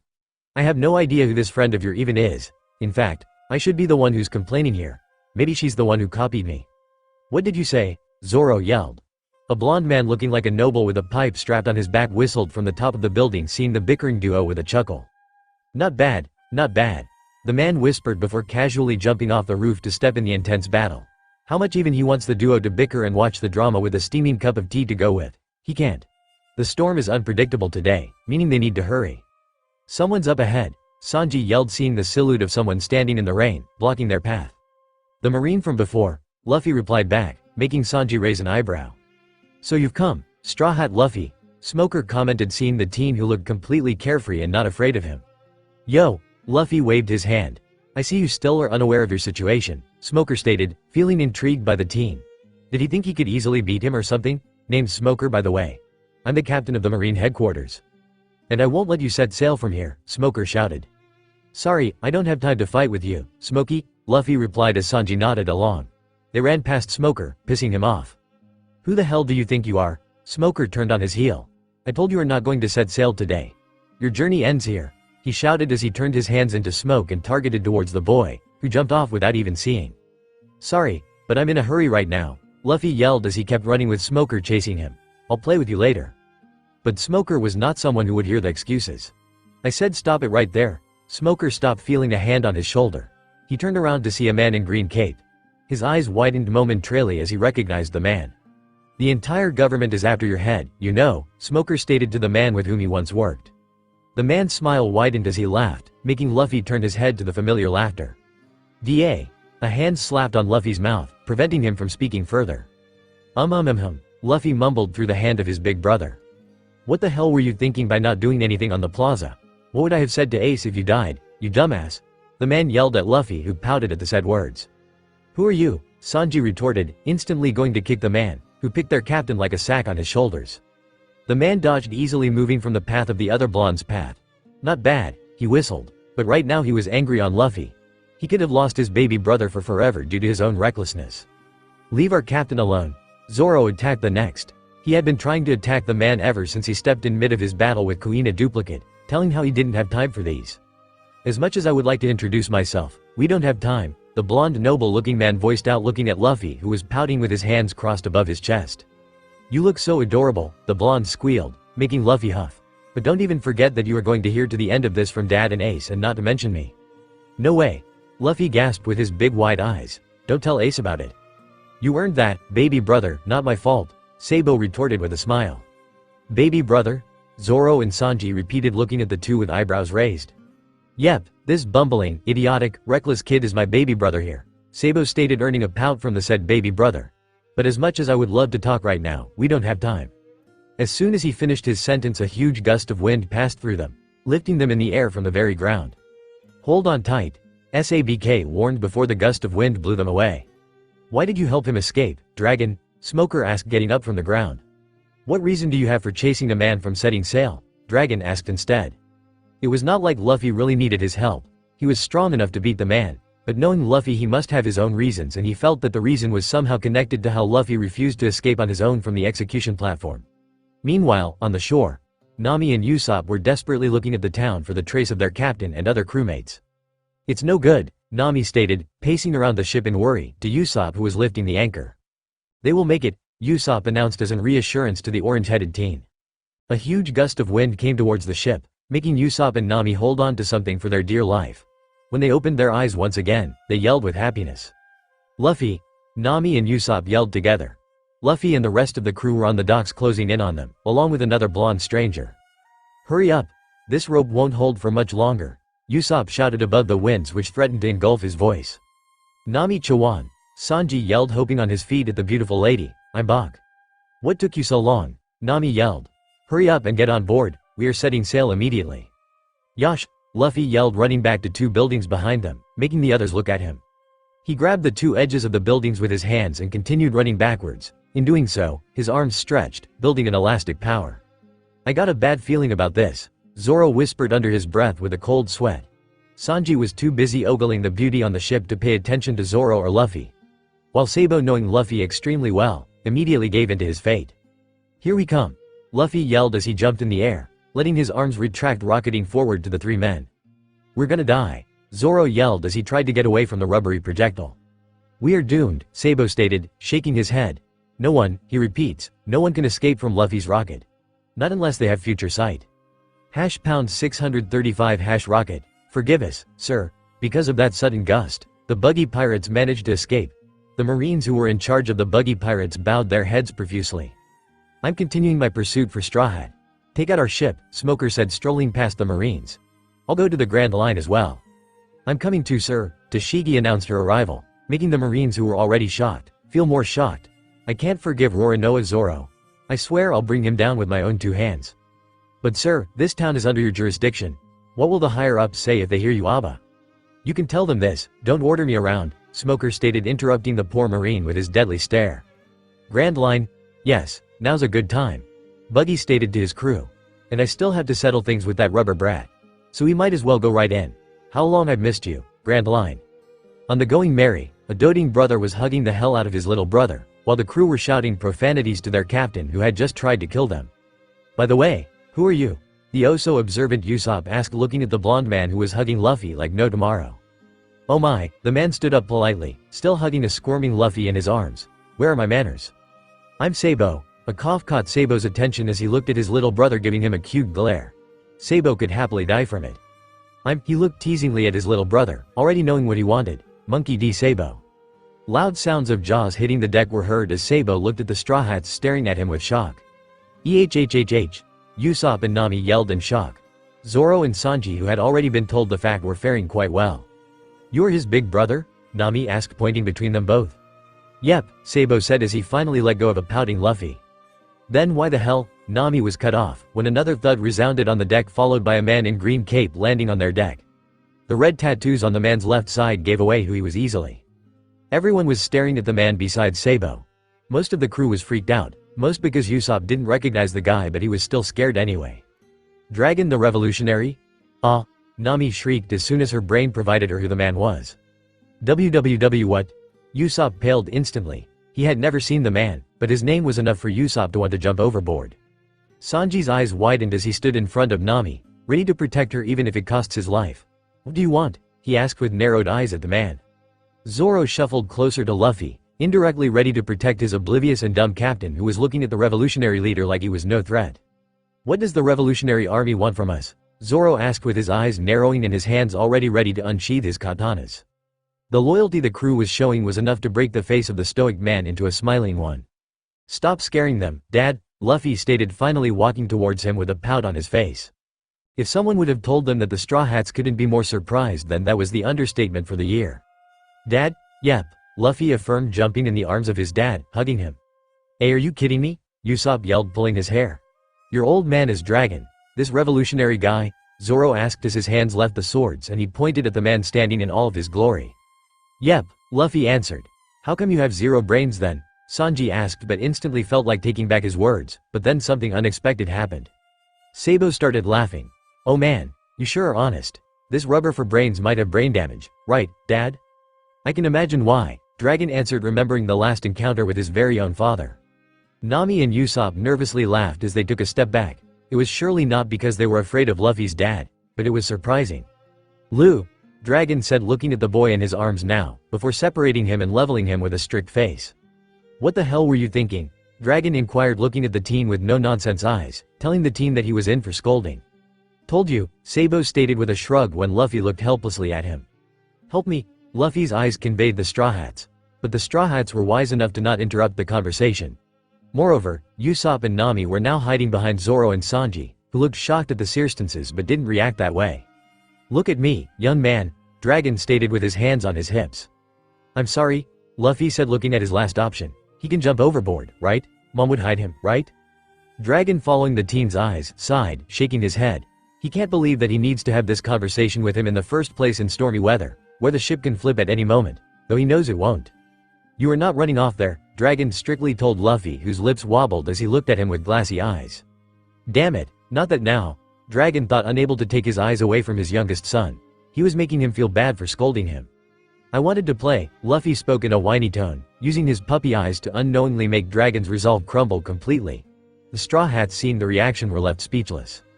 Surely, they knew that Luffy's puppy eyes were a weapon that could make him conquer the world all by itself, right? Sabo thought, looking at the Straw Hats with a facepalm. "Come here," Dragon gestured, opening his arms for the teen, who collided with him in an instant. "I was scared to lose you, Lou. Never do that, okay?" Luffy stated, nodding his head in the hug. "Gotta say your bounty is good though." Sabo broke the silence with a bounty poster in his hand.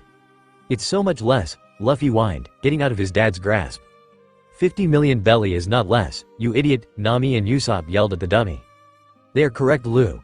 Sabo spoke, finding it harder and harder to not laugh. 50 million belly is a good start for an East Blue pirate. "You're teasing me," Luffy gasped.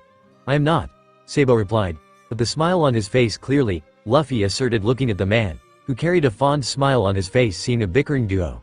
Since the time Ace left to start his pirate journey, the base was a bit lonely, but with the other brat embarking his journey, the base feels devoid of many things, and one of them is this. "I don't want to interrupt this sweet moment, but I want to ask something," Sanji said, stepping forward, with a pissed-off mode. He looked straight at the two grown-ass men. "How did you allow such a reckless teen to even start his journey this early on?" he asked without beating around the bush. The Straw Hats nodded, all curious to know about it. "He's a kid who can't take care of himself and you let him go and be a pirate?" "What?" Sabo voiced before bursting out laughing. "Hey, I am not a kid," Luffy retorted, providing the helpless answer. "How old do you think he is?" Dragon asked. He was amused by the turn of events. 14 at most, Sanji answered. "He looks 13, Nami replied for the first time. "I thought he was 12, Usopp replied, still staying behind Sanji. "No way. He is at least 15, Zoro answered. Dragon and Sabo were laughing with their heads thrown back, while Luffy looked at his crew members with disbelief. "Damn," Sabo laughed, beating his hands over the railing. "You never told them your real age?" Dragon asked, raising his eyebrow at his son. "And you guys followed a kid? Agreed to take him as his captain?" Sabo asked, wiping his tears and a smirk on his face. He wonders how Ace will react once he hears it. "They never asked," Luffy replied to his dad with a pout on his face. "I'm 17, old enough to be a pirate on my own," Luffy stated, letting the cat out of the bag. "No way," the crew shouted in disbelief. "He does look pretty young and his short stature gives that reaction. Moreover, he is way too adorable like this anyway. I'm telling you, he could make even the stone-hearted bend to his will with his gaze. Which is a threat, so do remember that," Sabo said with a soft smile, pulling his baby brother's cheeks. "I'm not cute," Luffy retorted instantly. "Luffy is 17, Usopp and Nami murmured to themselves before looking at Luffy, who was bickering with Sabo. "He acts like a kid," Sanji provided. "He is dumb," Zoro added. "Like you could say," Sanji muttered under his breath, making Zoro ask him to repeat it with a tick mark on his head. "You sure have a lively crew," Dragon stated with amusement, cutting the quarrel between two duos, Sabo and Luffy, Zoro and Sanji. He was too well known with the former quarrel, but they had other things in their hands too, and with the storm getting violent with each passing second, they needed to leave. The moment he had seen his kid in the newspaper, he had done research. A thorough research about his crewmates. He had someone observe him, so he knew who's in the crew anyway. The first mate originally belonged to a far-off closed land in the New World Wano Kuni, from where his ancestors had fled about 50 years ago. The navigator was an adopted daughter of a former marine who found her as a baby after an aftermath of a war in Okut Kingdom, and not to mention a former crew member of the Arlong pirates and some other crews which she had betrayed after stealing from them. The cook was originally the third prince of the Germa Kingdom, deemed as a failure and had died, and adopted by the infamous Redleg, Zeph. And not to mention, the coward, scrawny-looking teen was none other Usopp's kid, one of the best snipers in the world. How the hell did his kid manage to find such members were beyond his imagination. He looked at each one of them straight in their eyes. He could see that the swordsman and the cook leveled his glare with their own, which made his lips curl upwards. Even though the navigator and the sniper of the crew, who looked ready to piss themselves or throw themselves overboard, looked at him, refusing to remove their gazes from him even for a moment. That made him soften his smile. He has nothing to worry anymore. Sabo looked at the flushed faces of the long-nosed teen and the orange-haired girl. They looked like they would faint soon. He really feels proud for his brother for choosing such strong first mate and cook, who refused to cower before them. Well, he was Luffy after all. "Time for introduction, guys," Luffy stated as he turned towards his shocked crew. Rorinoa Zoro, Zoro stated, being the first mate of Luffy. I'm Sanji, the cook of the ship, Sanji provided. I'm Nami, the navigator, Nami said in a stuttering voice, hiding behind Zoro. I'm Usopp, the sniper, Usopp stated as he peeked at the two men from Sanji's back with shaking legs. You have an amazing crew, Lu, Sabo commented with a whistle. Not many had the legs to stand before the most wanted man of the world after all. She. Luffy laughed brightly, making Nami and Usopp cower a little less and stand on their very own feet without shaking or hiding behind their protectors. As much as I would like to hear more from you, Dragon started, but we need to leave. Yeah, Sabo replied with a little groan. What, you're leaving this soon? Luffy asked, unknowingly giving them his puppy eyes. Stay for the dinner at least, Sanji suggested after doing the mistake of looking at Luffy's eyes. Nope, we are on a mission, Sabo stated, looking away from Luffy's doe eyes, which made him look like a kicked puppy. Sabo won't repeat the mistakes of seeing those eyes, which makes him do anything. Here, Dragon tossed a snail to Luffy after hugging the boy and landing a kiss on his crown softly. Don't lose this. Luffy mumbled, already enthralled by the new snail, which was white in color and looked like it could make video calls. And for you lot, Sabo tossed a paper to Zoro, who caught it easily. You will require this to stay sane. Zoro raised his eyebrow but didn't question about that further. He nodded his head as a gesture of thanks. Meet you in Grand Line, Luffy, Sabo said, waving his hands at the little gremlin, who looked at them with a wide grin. He will miss him. The world is awaiting our answer, Dragon said with a smile on his face, as he and Sabo disappeared with the next gust of wind, leaving a bewildered Straw Hat and a smiling Luffy behind. That was scary, Usopp commented honestly. That was, Nami asserted with a gulp. We are finally going to enter the Grand Line anyway, Zoro stated with a smirk. A place for crazy people. I can see the light of the guidance, Nami replied with a grin, pointing her fingers to the light. She was worried for a moment that they would be going off course with what happened just a few minutes ago. The entrance to the Grand Line is just up ahead of that light. This calls for celebration.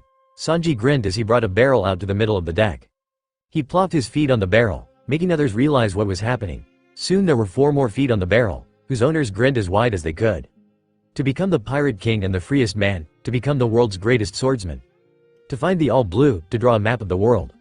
T to become a brave warrior of the seas.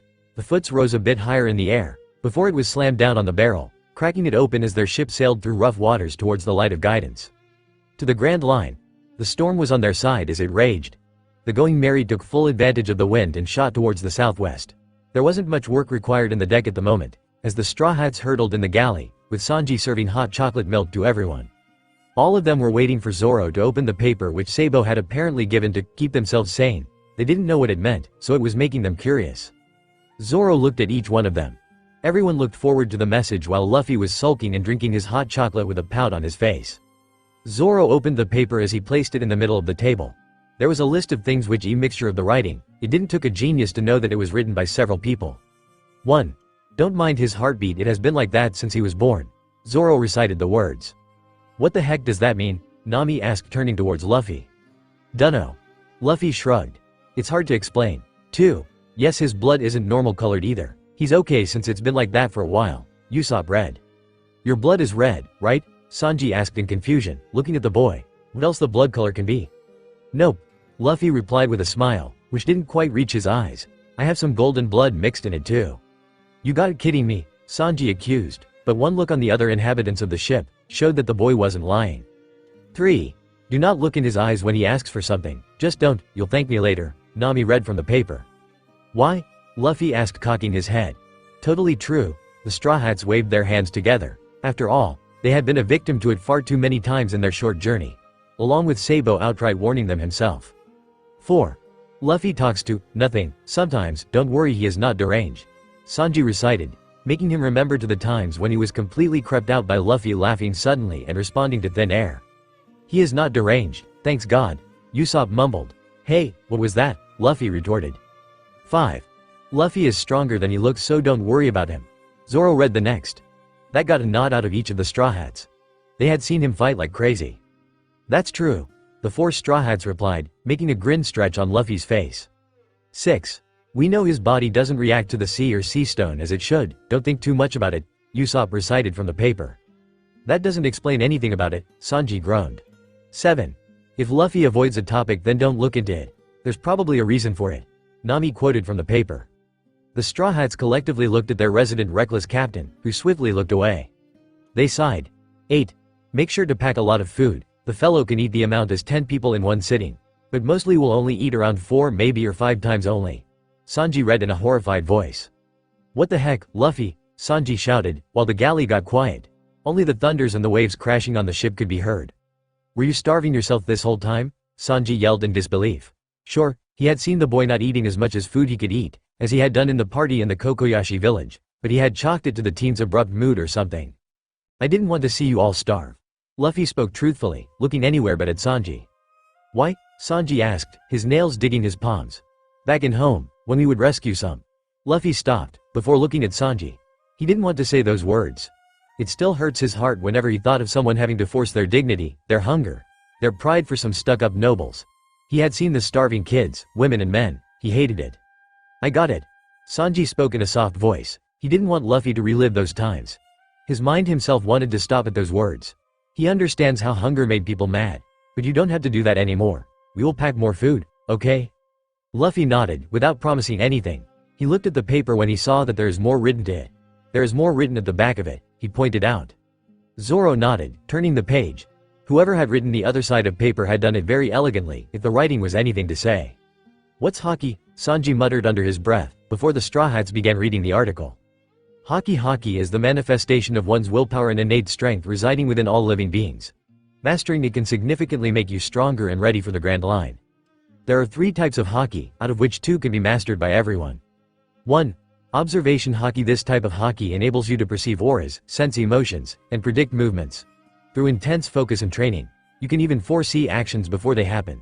To unlock it, you need to blindfold yourself while someone will try to whack you with a stick. 2.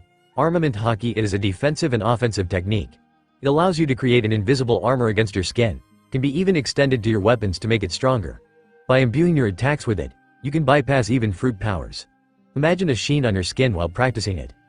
3. Conqueror's Haki. It is exceptionally rare and marks those with indomitable wills. It's the ability to dominate the spirits of others, asserting your presence as a leader. Few possess this gift, and its true potential lies in its ability to sway the wills of the weak. They unlock in the heat of battle. Do your best to learn those to face the crazy world. Whacked by stick? Usopp screeched in fear with a slight tremble. Is this even for real? Sanji asked, rereading the article. Yep, all of it, Luffy smiled, rocking on his chair. He had wanted to train his crew in Haki, but he couldn't explain as well as Sabo could. Zoro smirked at the answer, already ready for the training. I still can't believe it. Nami whispered. Let me show you. Luffy jumped from his chair. Zoro and Sanji attack me. Luffy spoke, closing his eyes and turning his back to the said swordsman and cook. The two looked at each other unsure of what to do, but they did as they were asked. A kick on my head from Sanji's right leg. Luffy pointed out, dodging the attack with a grin. A whack on my left shoulder with Kitetsu. Luffy uttered, getting out of the sword's way. No way, Nami whispered with wide eyes. This is observation Haki. Luffy stated, clearing their doubts while dodging the kicks and the sword. That continued for a few moments until Luffy turned and caught Sanji's foot and Zoro's Kitetsu with his hand, gaining a black armor-like sheen. This is armament Haki. Luffy answered the confused looks of the crew before releasing Zoro's sword and Sanji's foot. The awestruck crew was not given enough to recover when a sudden pressure made their breathing difficult, but not unconscious. And this is the rarest of all, the Conqueror's Haki. Luffy answered his panting crew as he released the pressure and covered them with a blanket of his warm Haki to make recovery an easy task. Hey, I can't wait to learn these, Zoro replied with a smirk. I have a few more tricks that I can show, Luffy replied with a huge grin. Go on then, Sanji replied with a smile. I wouldn't mind either, Usopp stuttered out. Sorry boys, but we need to discuss some things. Nami butted in, placing the map which Luffy had given, in the center of the table, while taking the note from Zoro to make sure it was safe. The direction that we are headed is rather troubling. At the rate which we are going, it would be exactly as the rumors say. Why is that? Luffy asked with his head cocked to his right side. According to this map, the entrance to Grand Line is a mountain. Nami answered with a straight face, which meant no bullshit. A mountain? Everyone asked at once. Exactly. I had a hard time believing when I looked at the map, even questioned about the validity of the map. Nami mumbled the last part, before pointing at the map. But look, the light of guidance was directly pointing at the reverse mountain located right here on the red line. Does that mean we have to go through a mountain? Zoro voiced everyone's question. No, there's a waterway right here, Nami pointed out. A waterway? That's crazy, Usopp blurted out. Even if it is true, there's no ship that could climb a mountain. But that's what the map says. Nami groaned. That's right, as if what Nami Swan says could ever be wrong. Sanji immediately sided with Nami. Hey, Luffy. Aren't you from the Grand Line? What do you say about it? Zoro asked, looking at the goofy idiot. I dunno much. Luffy stated only 2 and 7 when we crossed the reverse mountain, not to mention, Dad locked me with Ace and Sabo in his cabin. Luffy groaned. But if we are gonna climb a mountain, that would be so cool. Like a magic mountain, right? The Straw Hats groaned at the unhelpful comment from their captain. In the first place, why do we even have to enter directly through the entrance anyways? Zoro sked, using his brains. Couldn't we just head directly south and still enter? No, we can't, Luffy shouted, almost looking horrified at Zoro's idea. That's right, and there's a perfectly good reason for that. Nami supported the rubber idiot. I want to go through the magic mountain. It would be so much cooler to use the real entrance, Luffy shouted out, making Nami hit the rubber idiot. That's not the reason, Nami yelled with shark teeth. Guys. Usopp caught the attention of the crew with his unsure voice. The storm suddenly stopped. You're right, Sanji answered, looking out of the window to see the clear sky. What? That can't be. Nami began panicking. That storm should have directly led us to the entrance. She quickly strode out of the deck with others in tow. It's such a nice day, Zoro said, stretching his limbs. Oh no, we've entered the calm belt, Nami yelled in a horrified voice. What's the big deal? Luffy asked with his hands crossed over his chest, accompanied by a pout. This is no time to be just standing about. Go grab the oar and start rowing as fast as you can. We have to return to the storm immediately, Nami yelled, barking the orders. As you wish, Nami Swan, Sanji noodled. Why would we even want to go back into the storm?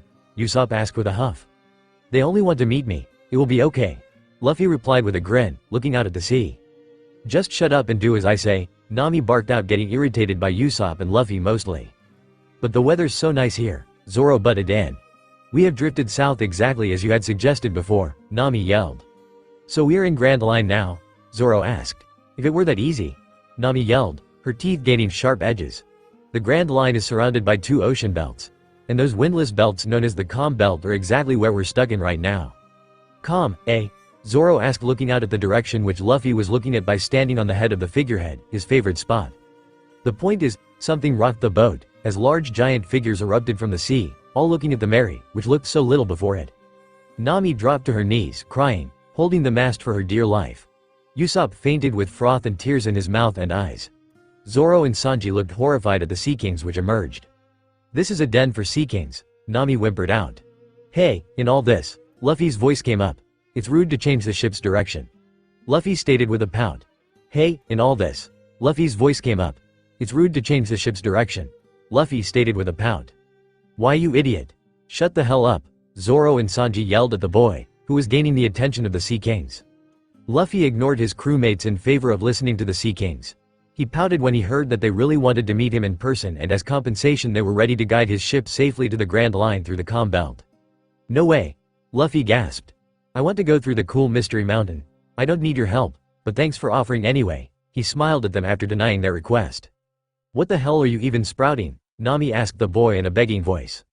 They are offering to take us to the Grand Line through the Calm Belt. Luffy answered honestly as he turned towards his crew. But I want to go through the cool Mystery Magic Mountain. Somewhere in the Grand Line, Sabo felt that he forgot to add something, but the thought went away, replacing the thinking face of the blonde with a frown. Luffy looked paler than he had ever looked. He wanted to ask Luffy about it, but knowing the rubber idiot, he would say that he either doesn't know or he doesn't care. Don't joke with me, Nami cried out, her voice shivering from fear. Hey, Luffy. We should get out of here, Sanji said in a panic, looking between the Sea Kings, who were leaning more and more toward their ship. All the while, Zoro, who was also sweating profusely like the other Straw Hats, was looking at Luffy. Why was the scene with a certain sea cow replaying in his mind? We are going, Sanji, Luffy replied to the cook as he turned his attention back to the Sea Kings while cracking his knuckles and giving them a smile that would make Ace and Sabo proud. You better pull the ship back to the storm. Luffy spoke with his smile taking a feral edge, and freezing the Sea Kings in the place. Especially the ones who were responsible for it. It showed the Sea Kings that Luffy wasn't joking at all. I'll take that as your compensation. The poor Sea Kings shuddered before their little king, and the ones who were the culprits nodded their heads violently. The Straw Hats were pinned in their own place, none of them wanting to move a single muscle, as they felt that the Sea Kings would eat them without a thought if they dared to move. Luffy climbed on the figurehead of Mary as he saw the Sea Kings disappear to their home and the ones who were responsible going below Mary to guide her back to the storm. When the ship started moving, that was when Zoro remembered why he was remembering the scene of the sea cow, pulling their ship. You can talk to them. Zoro said in a low voice which was only heard by Luffy, who flashed a big grin towards Zoro. "Yep, I can." Luffy answered. They were being jerks though. Zoro nodded, not wanting to pester the boy anymore about it. Luffy was stronger, way stronger than anyone on the ship had ever thought of. With his puppy eyes, the strength in his small body and his ability to talk to the Sea Kings, in his eyes Luffy could totally rule the world. Have they gone? Nami stuttered out, trying to stand on her still shivering legs by taking the support of the main mast. "Yep," Luffy responded, feeling the droplets of rainwater hit him. They were finally back in the storm, away from the Sea Kings, much to the delight of the Straw Hats. Nami took a few deep breaths, before deciding to do her job once again. That was when she realized how they were supposed to go through the reverse mountain. "I got it," Nami uttered as pieces of the puzzle started getting in their place. "What?" Zoro asked. "We really are going to climb up the mountain," Nami responded. "You still going on about that?" Zoro asked with his eyebrows raised. "It has to be due to the sea currents," Nami murmured before she started explaining the crew, except Usopp, who was daydreaming on the deck of how he had "I can't be near Sea King's disease." Nami told them about how if strong currents from each of the 4 seas were to all head towards the mountain, then they would drive the water up the waterway. And at the very top, the currents will merge and come out to the Grand Line. Since we're already riding the currents, all we have to worry about is steering properly, Nami concluded. But if we fail to enter the waterway, then we'll crash and get dragged down to the bottom of the sea. Got it? "Don't worry much about it, Nami," Luffy offered, already feeling his mother keeping the ship in the right direction. He wanted to do with his crew, but he was soon to realize that he had no choice in this matter. "Nothing will happen to Mary." "How?" Nami cut herself. "Leave it. I don't want to ask anything from you after the crazy stunt you pulled out."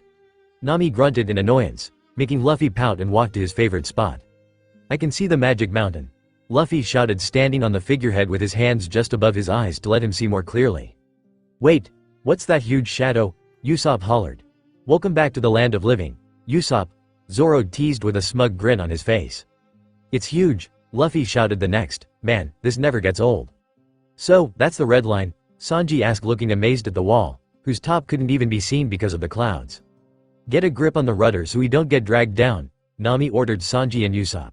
Even though the sea around the ship looked suspiciously calmer, and Luffy's words of how they don't need to worry rang in her head. But still, she couldn't let fate decide their fate. What if the sea suddenly became violent and led them to their deaths? She wasn't taking the risk. "Leave it to us," Sanji and Usopp shouted in agreement, already running to grab the rudder. "I can't believe it," Zoro whispered under his breath as he watched the water go up and up through the binoculars. "The ocean is really going up the mountain." "Woohoo!" Luffy squealed in delight as soon as the ship got sucked with the current and started going up. "We did it!" Everyone shouted in joy. "I'm finally home." Luffy spoke affectionately, full speed ahead. "Booh! Did you hear something just now?" Zoro asked, standing beside Luffy, who was standing on the figurehead and could fall anytime. "Who cares, woohoo!" Luffy was in his own world, enjoying the adventure of finally reaching the Grand Line through the reverse mountain. Ace had teased him enough times, making him want to go through this ordeal. He had even tried to escape on his own but was thrown back to Dad or Sabo by his mom. "Booh! What's da?" Usopp asked as he checked through his new Googles. "Nami, there's a mountain up ahead," Sanji yelled through the wind, from where he was sitting above the sails. "A mountain? That can't be. Once we pass the Twin Capes up ahead, we should reach the open sea," Nami answered Sanji back. "Booh! Luffy bit his lip, as he heard the sad crying voice, which started affecting him. The whale was lonely. "It's not a mountain," Nami yelled as the clouds cleared to show what lay ahead of them. "It's a whale." "Booh! What should we do? What should we do?" Usopp started running in circles around the ship in panic. "There is an open space up left," Zoro pointed up. "Turn portside."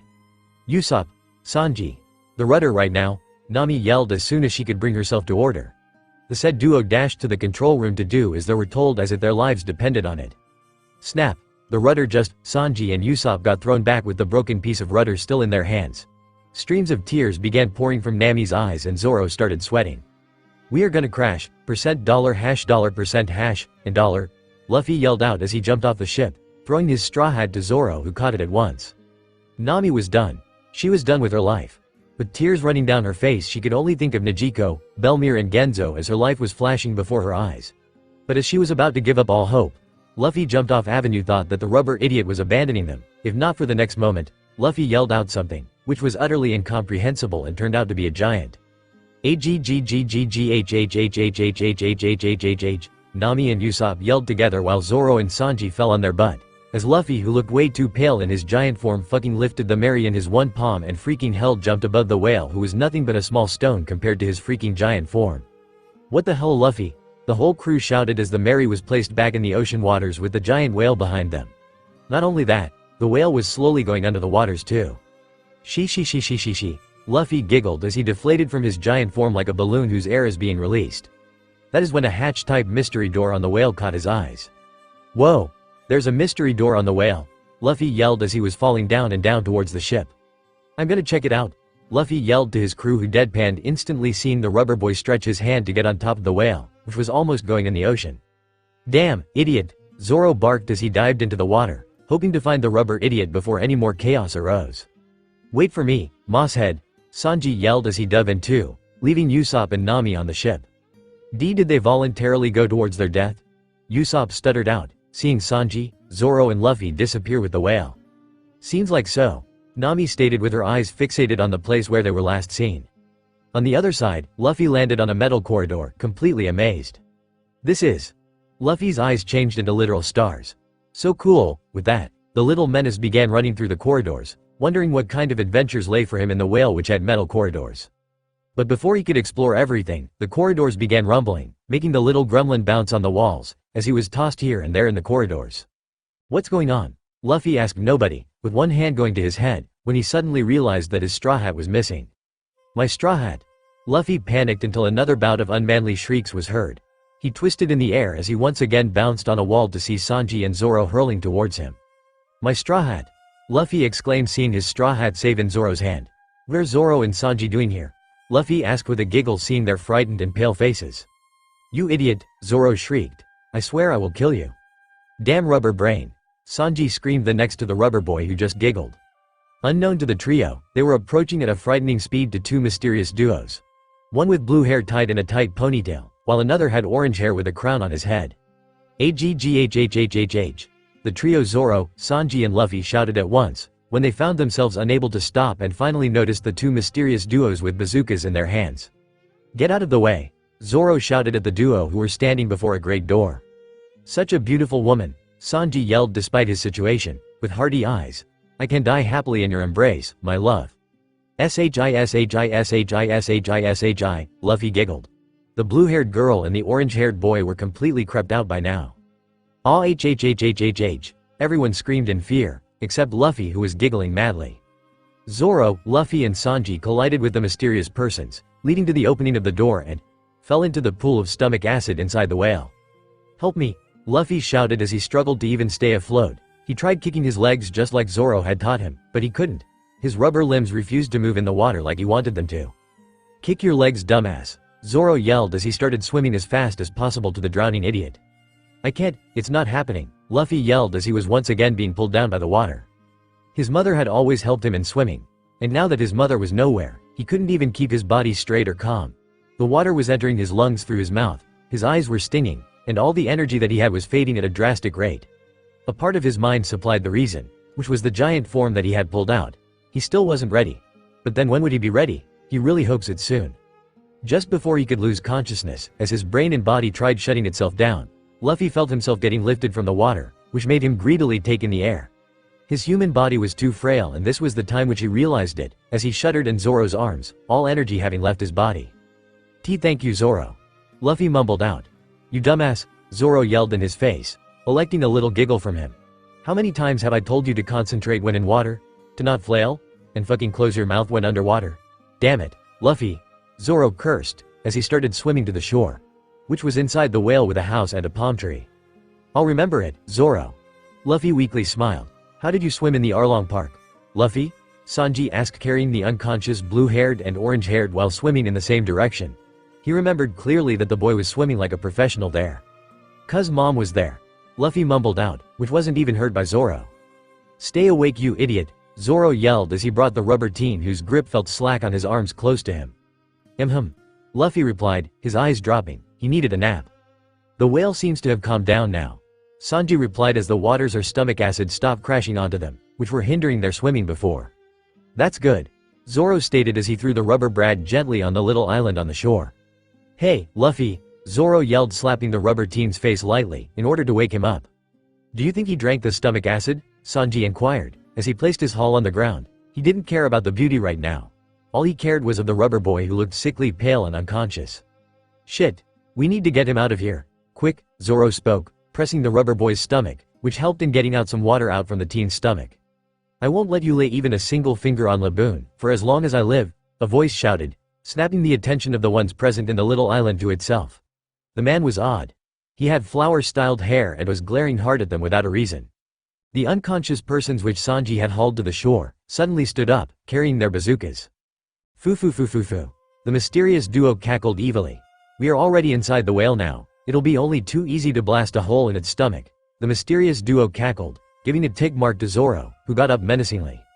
Shut the hell up, he shouted, punching them to the ground, knocking them to the abyss of unconsciousness. Luffy needs a doctor, not your yelling. You are doing that, Sanji muttered. He didn't like the way Zoro pounded the miss, but on the other hand the sickly face of Luffy made him not want to fight with Zoro for his actions. Not right now at least. Thanks for that. The old man spoke with a gruff voice, as he swam to the shore and noticed the pale boy. The boy looked as if all the blood had been sucked away from his body. As a thank you for saving Laboon, I can treat the boy. And no, Luffy whimpered out. He couldn't break his promises. He has done that once, but it won't be happening again. Zoro and Sanji were completely at a loss here. Luffy. Zoro spoke the teens' names with worry laced in his voice. Luffy pushed Zoro and Sanji from his view to look at the weird man. He sat up with difficulty even if his body was yelling at him to not do that. He didn't know how he was still able to run through the corridors without passing out already. Seriously, his mom had told him to not use that technique at least now, and he had went and done it. But he neither wanted to hurt the lonely whale nor did he want Mary to get hurt. Why you will join my crew? Luffy asked as he sat down on the ground. His head was feeling too fuzzy. I am too old for sailing. Crocus answered with irritation, though he was impressed that the teen was holding himself far better. Then you can't treat me. Luffy spoke as he leaned onto Zoro's shoulder. Damn it, Luffy. Zoro cursed through gritted teeth. At least tell us what we can do to make you feel better, Sanji asked, crouching down to the teen. I need to go outside, to mow to the shore. Luffy spoke with a small smile. And food, Sanji. Fine. Zoro and Sanji answered out. I can lead you out. Crocus suggested, to which the trio agreed instantly. Zoro carried Luffy on his back, as the boy coughed once, which Crocus saw. He saw the shiny liquid which came out of the boy's mouth, before the boy hastily removed it. That was the moment Crocus realized why the teen didn't want to be near doctors. Crocus had traveled the seas, but he had never seen anyone with golden blood. The boy was one of his kind, and him going to any doctor meant his death or enslavement. Crocus respected the boy's decision, but he was worried as the boy's face was beginning to look as white as the clouds, if not more as time passed. He watched as the teen was placed near the shore and he instantly crawled near the sea, before dipping his legs there. He saw how the green-haired man with swords strapped by his sides stood by the boy, placing a familiar hat on the boy's head, before sitting beside him to watch over him. He saw how the blonde-haired man called over a pirate ship, which definitely was theirs, and started cooking, before throwing the knuckleheads who were dead set to kill Laboon on the shore. What the hell did the idiot do this time? Nami yelled as she ran with Usopp on tow to check on Luffy, who looked way ghostly pale. I am fine, Nami. Luffy provided a weak smile, keeping an eye on the waters which were upset. The stomach acid of the whale was burning his windpipe. His voice was coming out too raspy. He didn't want to worry his friends or make his mother upset. But you don't look like that, Luffy. Usopp spoke, getting a smile from Luffy too. But the smile didn't reach up to the teen's eyes. Here, Sanji appeared the next second, bringing plates and plates of meat. Thank you, Sanji, Luffy replied, taking 2-3 drumsticks in his hand and started eating. The pace with which he was eating was not his usual. He didn't even want to eat it, especially when bile was threatening to rise from his throat. He needed to get rid of the stomach acid. Damn it, his body was weak, way too weak than he had thought. But having his mother by his side was helping him, even if it was albeit slowly. The pain was fading languidly. He can't wait to get into his mother's arms. Who are you, old man? Usopp asked, after trying to talk to Luffy, who just kept on nibbling on his meat and kept his eyes on the water. Oh, yeah. Who are you? Zoro asked with his hands crossed over his chest. His eyes never left that of Luffy's small figure. He can't risk the teen falling in the water. He needed to start training Luffy into swimming once again though. Crocus wanted to play with the kids, but the situation right now did not look good. I'm Crocus, the lighthouse keeper of Twin Capes, and that whale is an island whale, normally found in West Blue. They're the largest species of whale in the world. This one's name is Laboon. You seem to know them. Who are they? Sanji asked, pointing to the two mysterious person. Those two are Rouges from a nearby town. Their goal is to hunt Laboon, because the meat from Laboon can feed their town for 2 to 3 years. But I won't allow that, Crocus explained. Why was Laboon bashing its head on the red line? Nami asked after providing Luffy with a glass of water, when he choked on his food after hearing Crocus's name. Crocus started by telling them the tale of a certain pirate group who came down the mountain. On tow with them was a little baby whale, Laboon, who had accompanied the pirates in their journey in the West Blue. The pirate group's ship was damaged when they arrived in the Twin Capes. As a result, they stayed for several months to fix it. Crocus told the young ones how he had become friends with them, and when they were to leave, how the pirates had asked him to take care of Laboon. They had promised to come back no matter what, once they've sailed the world. Understanding that, Laboon waited. Crocus told the tale with a grim face. It's been 50 years since then. Crocus spoke sadly. Booh. Does he still believe that his friends will return? Usopp asked in an unsure voice. You idiot, this is the Grand Line, Sanji retorted. They promised they'd be back in 2 to 3 years, yet they're still not back after 50 years. The answer's obvious. They are long dead by now. They won't come back no matter how long that whale waits. Why did you have to say such cold thing? Usopp asked angrily. You can't say for sure. They still might come back. Can't you appreciate a moving story? The truth is far more cruel, however. Crocus butted in. Those fellows left already. Left from the Grand Line. You can't be sure. Luffy stated with a scowl. He can feel the turmoil within his friends who were beginning to hate the pirate group. Boy, I have gone to check myself with a pirate group. Crocus worded. I have tried searching for them, but I didn't get any one of them. There are many places in the Grand Line which is mysterious, yet unknown to common folks and many pirate groups. Luffy retorted, looking at the man. How can you be so sure? You have a point there. Crocus spoke, realizing that. But it doesn't help. Laboon keeps on bashing his head against the red line, stubbornly believing that his friends are beyond the wall and that they'll return someday. Laboon is really amazing, waiting here for 50 years, Usopp stated. But there can't be a point in waiting. They might have really died in the Grand Line. Sanji spoke the truth, which he felt. Exactly, it's because he'll lose all reason that he refuses to listen. He's afraid of losing the meaning behind his waiting above all else. His home is back in West Blue. It's too late for him to go back. That's why his only hope are the very friends he came along with, in the first place, Crocus spoke. Luffy got up from his place. The sadness of the whale, his own weakness and the story about Laboon's friends were making him sad. And he doesn't like it when others are sad. Without being noticed by anyone, he slid before the whale, who was staring up at the sky. Oye! Luffy yelled, gaining the attention of the whale. What's that idiot up to now? Sanji asked with a sweat drop. He looked worriedly at the still full plates which Luffy was eating. Take your eyes off him for 1 second and he goes to cause ruckus. Zoro groaned. He really doesn't want to take a dip. Maybe he likes talking to animals? Usopp asked with uncertainty. Nami had told him about how they had escaped from the Sea King nest, which he swears he thought was his graveyard. He's a trouble magnet for sure. Nami grumbled as she watched Luffy standing in a fighting position. The kid will die, Crocus yelled, seeing the fighting stance the kid was getting into. Moreover, his paled face had not improved enough for him to do any tedious activity. Laboon. Let's have a duel, Luffy yelled, tossing his hoodie to the side, revealing his tank sleeveless t-shirt with "Sun" written in kanji. The whale looked at him with confused eyes, before Luffy reeled back his fist which stretched before attacking at Laboon's latest scar. Boo! The poor whale cried in pain as Luffy's hand held the scar. Laboon tried getting the hand out of his scar, when he pulled the rubber boy to himself, who had just lost his balance. What the hell is he doing? The Straw Hats yelled, each gaining sharp edges to their teeth. Aghhh. Luffy struggled as Laboon moved him fast from right to left and food which he had consumed right now threatened to spill out from his mouth. Laboon momentarily stopped shaking his head, as his eyes landed on the ground below. It's coming this way. Aghhh. He's going to crash down here. Is the idiot trying to kill himself? The Straw Hats shouted together as they watched Laboon come at a frightening speed towards the ground, before smashing his head in it. Hey kid! Crocus yelled as he wanted to run to the kid to inspect him. He ought to be bleeding by now. He ought to feel more sick with him being bashed to the ground literally. You big dummy! Luffy stated with a grin, despite his body screaming bloody murder to him. Luffy stood up and jumped from the place he was bashed to, kicking and punching the whale, before ultimately being thrown to the lighthouse. What is he trying to do? Usopp asked as Luffy was thrown just behind them. If you want to kill yourself, then tell me, I will gladly do the honors, Zoro shouted in a pissed-off voice, as he ran to pick the teen, who was bleeding. Zoro and the others could clearly see his golden blood mixed with the red blood on his skin, before the golden blood started to seemingly evaporate in the air. This was enough to make Sanji stare at him with acknowledgement in his eyes, having not believed in the fact that anyone's blood can be golden. Booh! Luffy shoved Zoro aside, as he limped to the shore.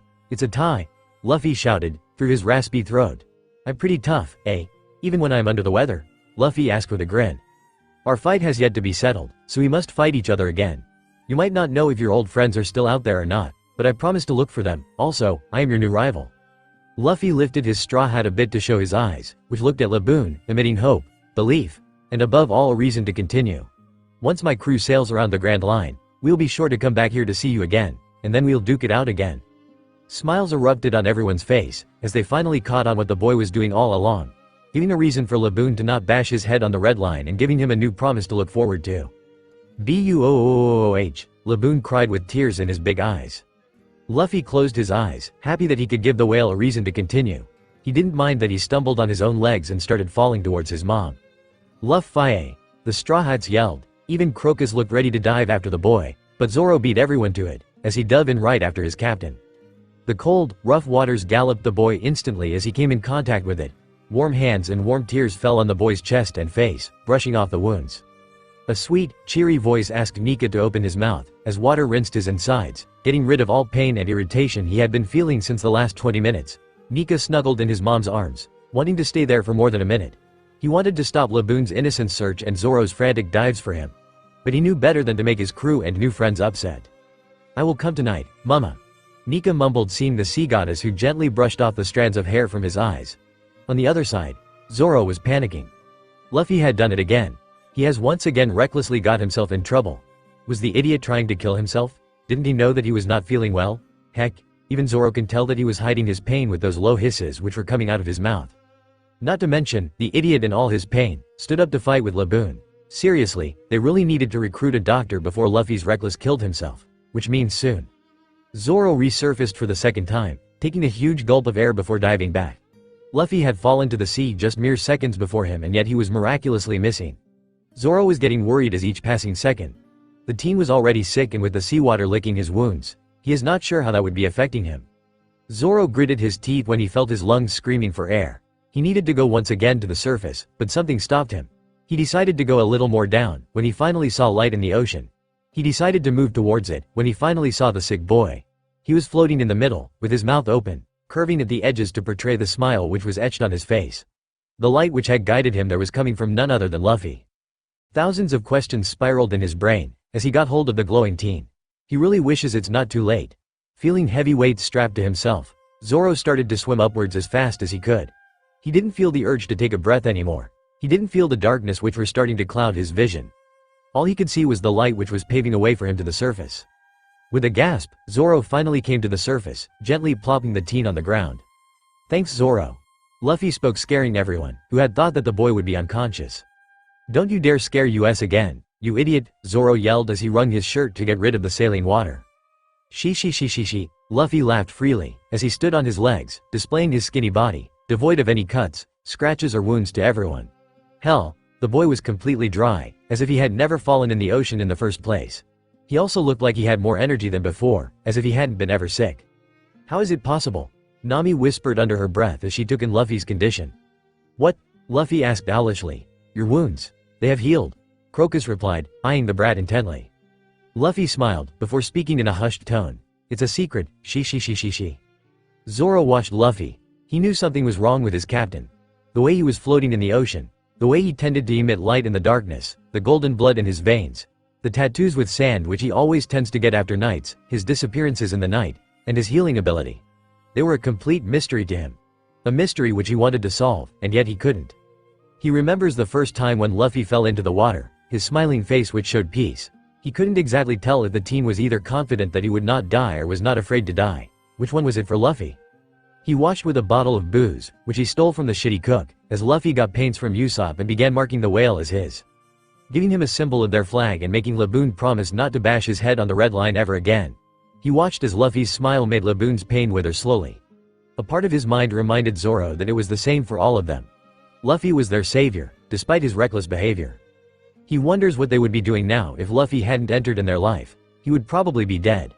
Nami would have been a slave to Arlong until someone strong came, which seemed unlikely.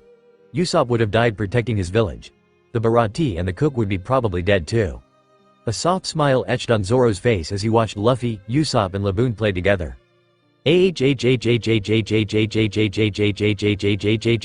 Zoro instantly covered his ears at the unexpected scream. What happened? Luffy asked, with paint splattered on his yellow sleeveless t-shirt. What's the matter, my dear Nami Swan? Sanji asked with hearts in his eyes. He was carrying plates of food in his hands and on his head.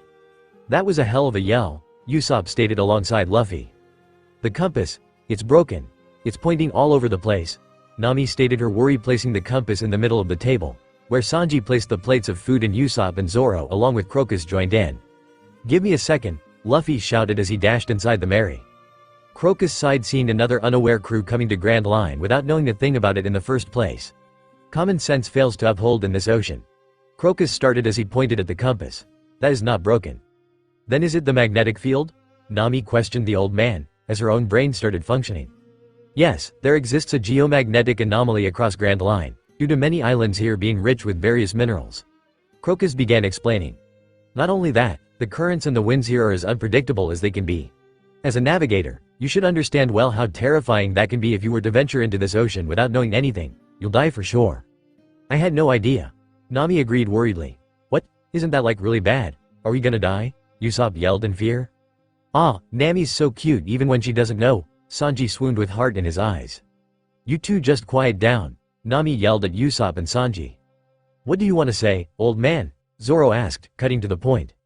To navigate through the Grand Line, you'll need a log pose, Crocus answered. A log pose? What's that? Nami asked curiously. It's a special type of compass that records the magnetic field, Crocus replied. Something like this? Usopp asked as he presented a weird-looking compass from his pockets. Yes, that's it. Crocus nodded. How did you get one? Nami asked Usopp with sickly sweet voice, as she took the log pose from the man's hands. Those two weirdos from earlier left it on the ground. Usopp replied, getting away from the orange-haired girl who looked ready to murder him for not informing her before. Them? Nami absently questioned, as she strapped the log pose on her wrist and studied it. So, this is a log pose, there's no marking on it or anything. This made Crocus began to explain about the islands of Grand Line and their magnetic fields. The way to guide their ship from one island to another island. How from the reverse mountain they're supposed to choose 1 out of 7 magnetic fields to record, which will lead them to different islands. No matter which island you start from, the paths will all converge into one eventually, and the name of the very last island one can reach in Grand Line is Raftel, the final stop in Grand Line.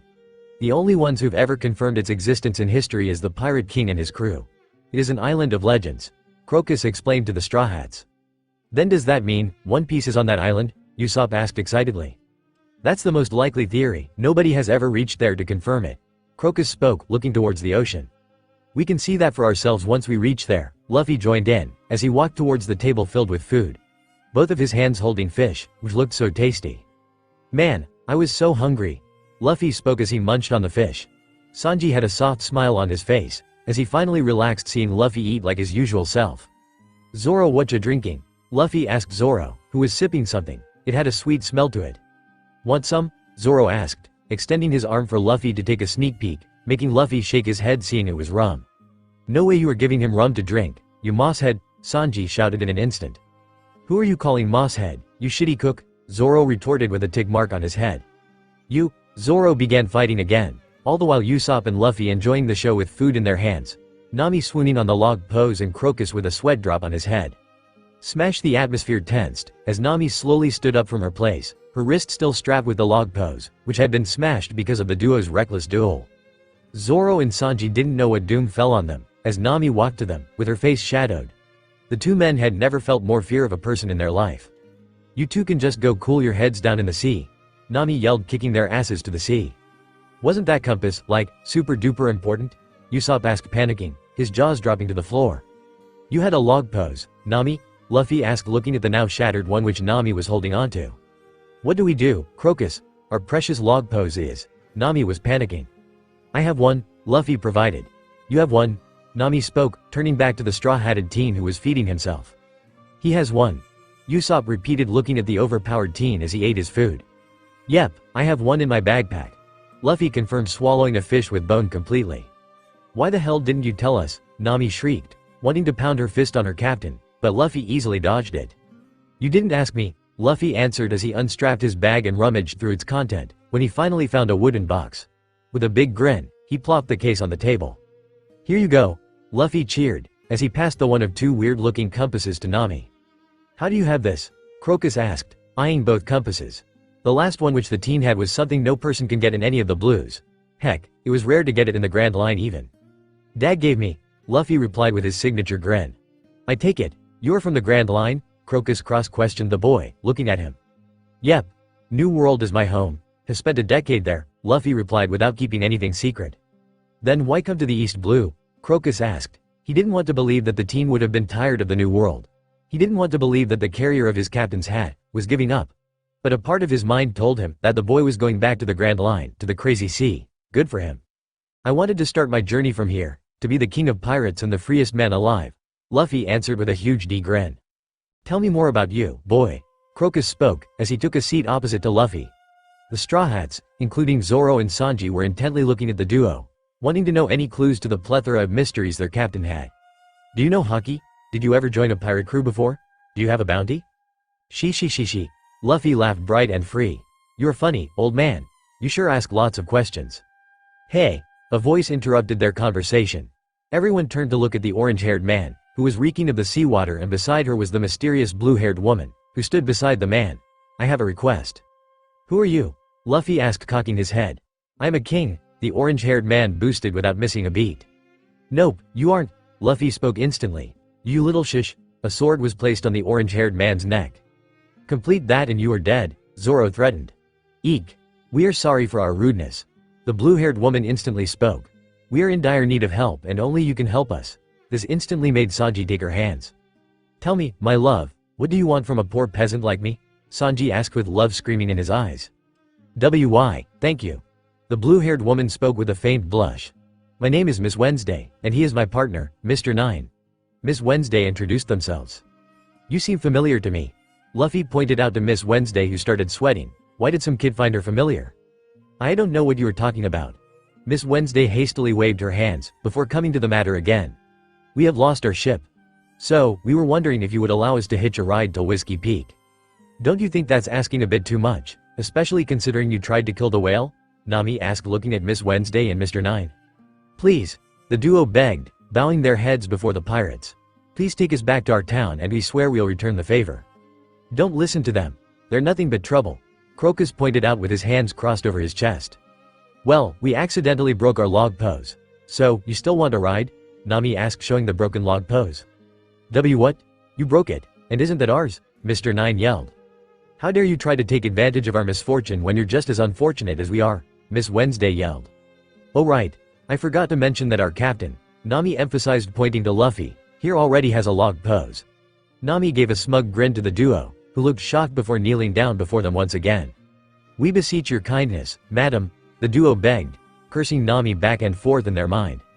Okay, come along if you want, Luffy replied without a care. He didn't mind them. Also, something about the blue-haired woman was making him want to remember something. But what? She wasn't a bad person, but Luffy wasn't sure about the orange-haired guy yet.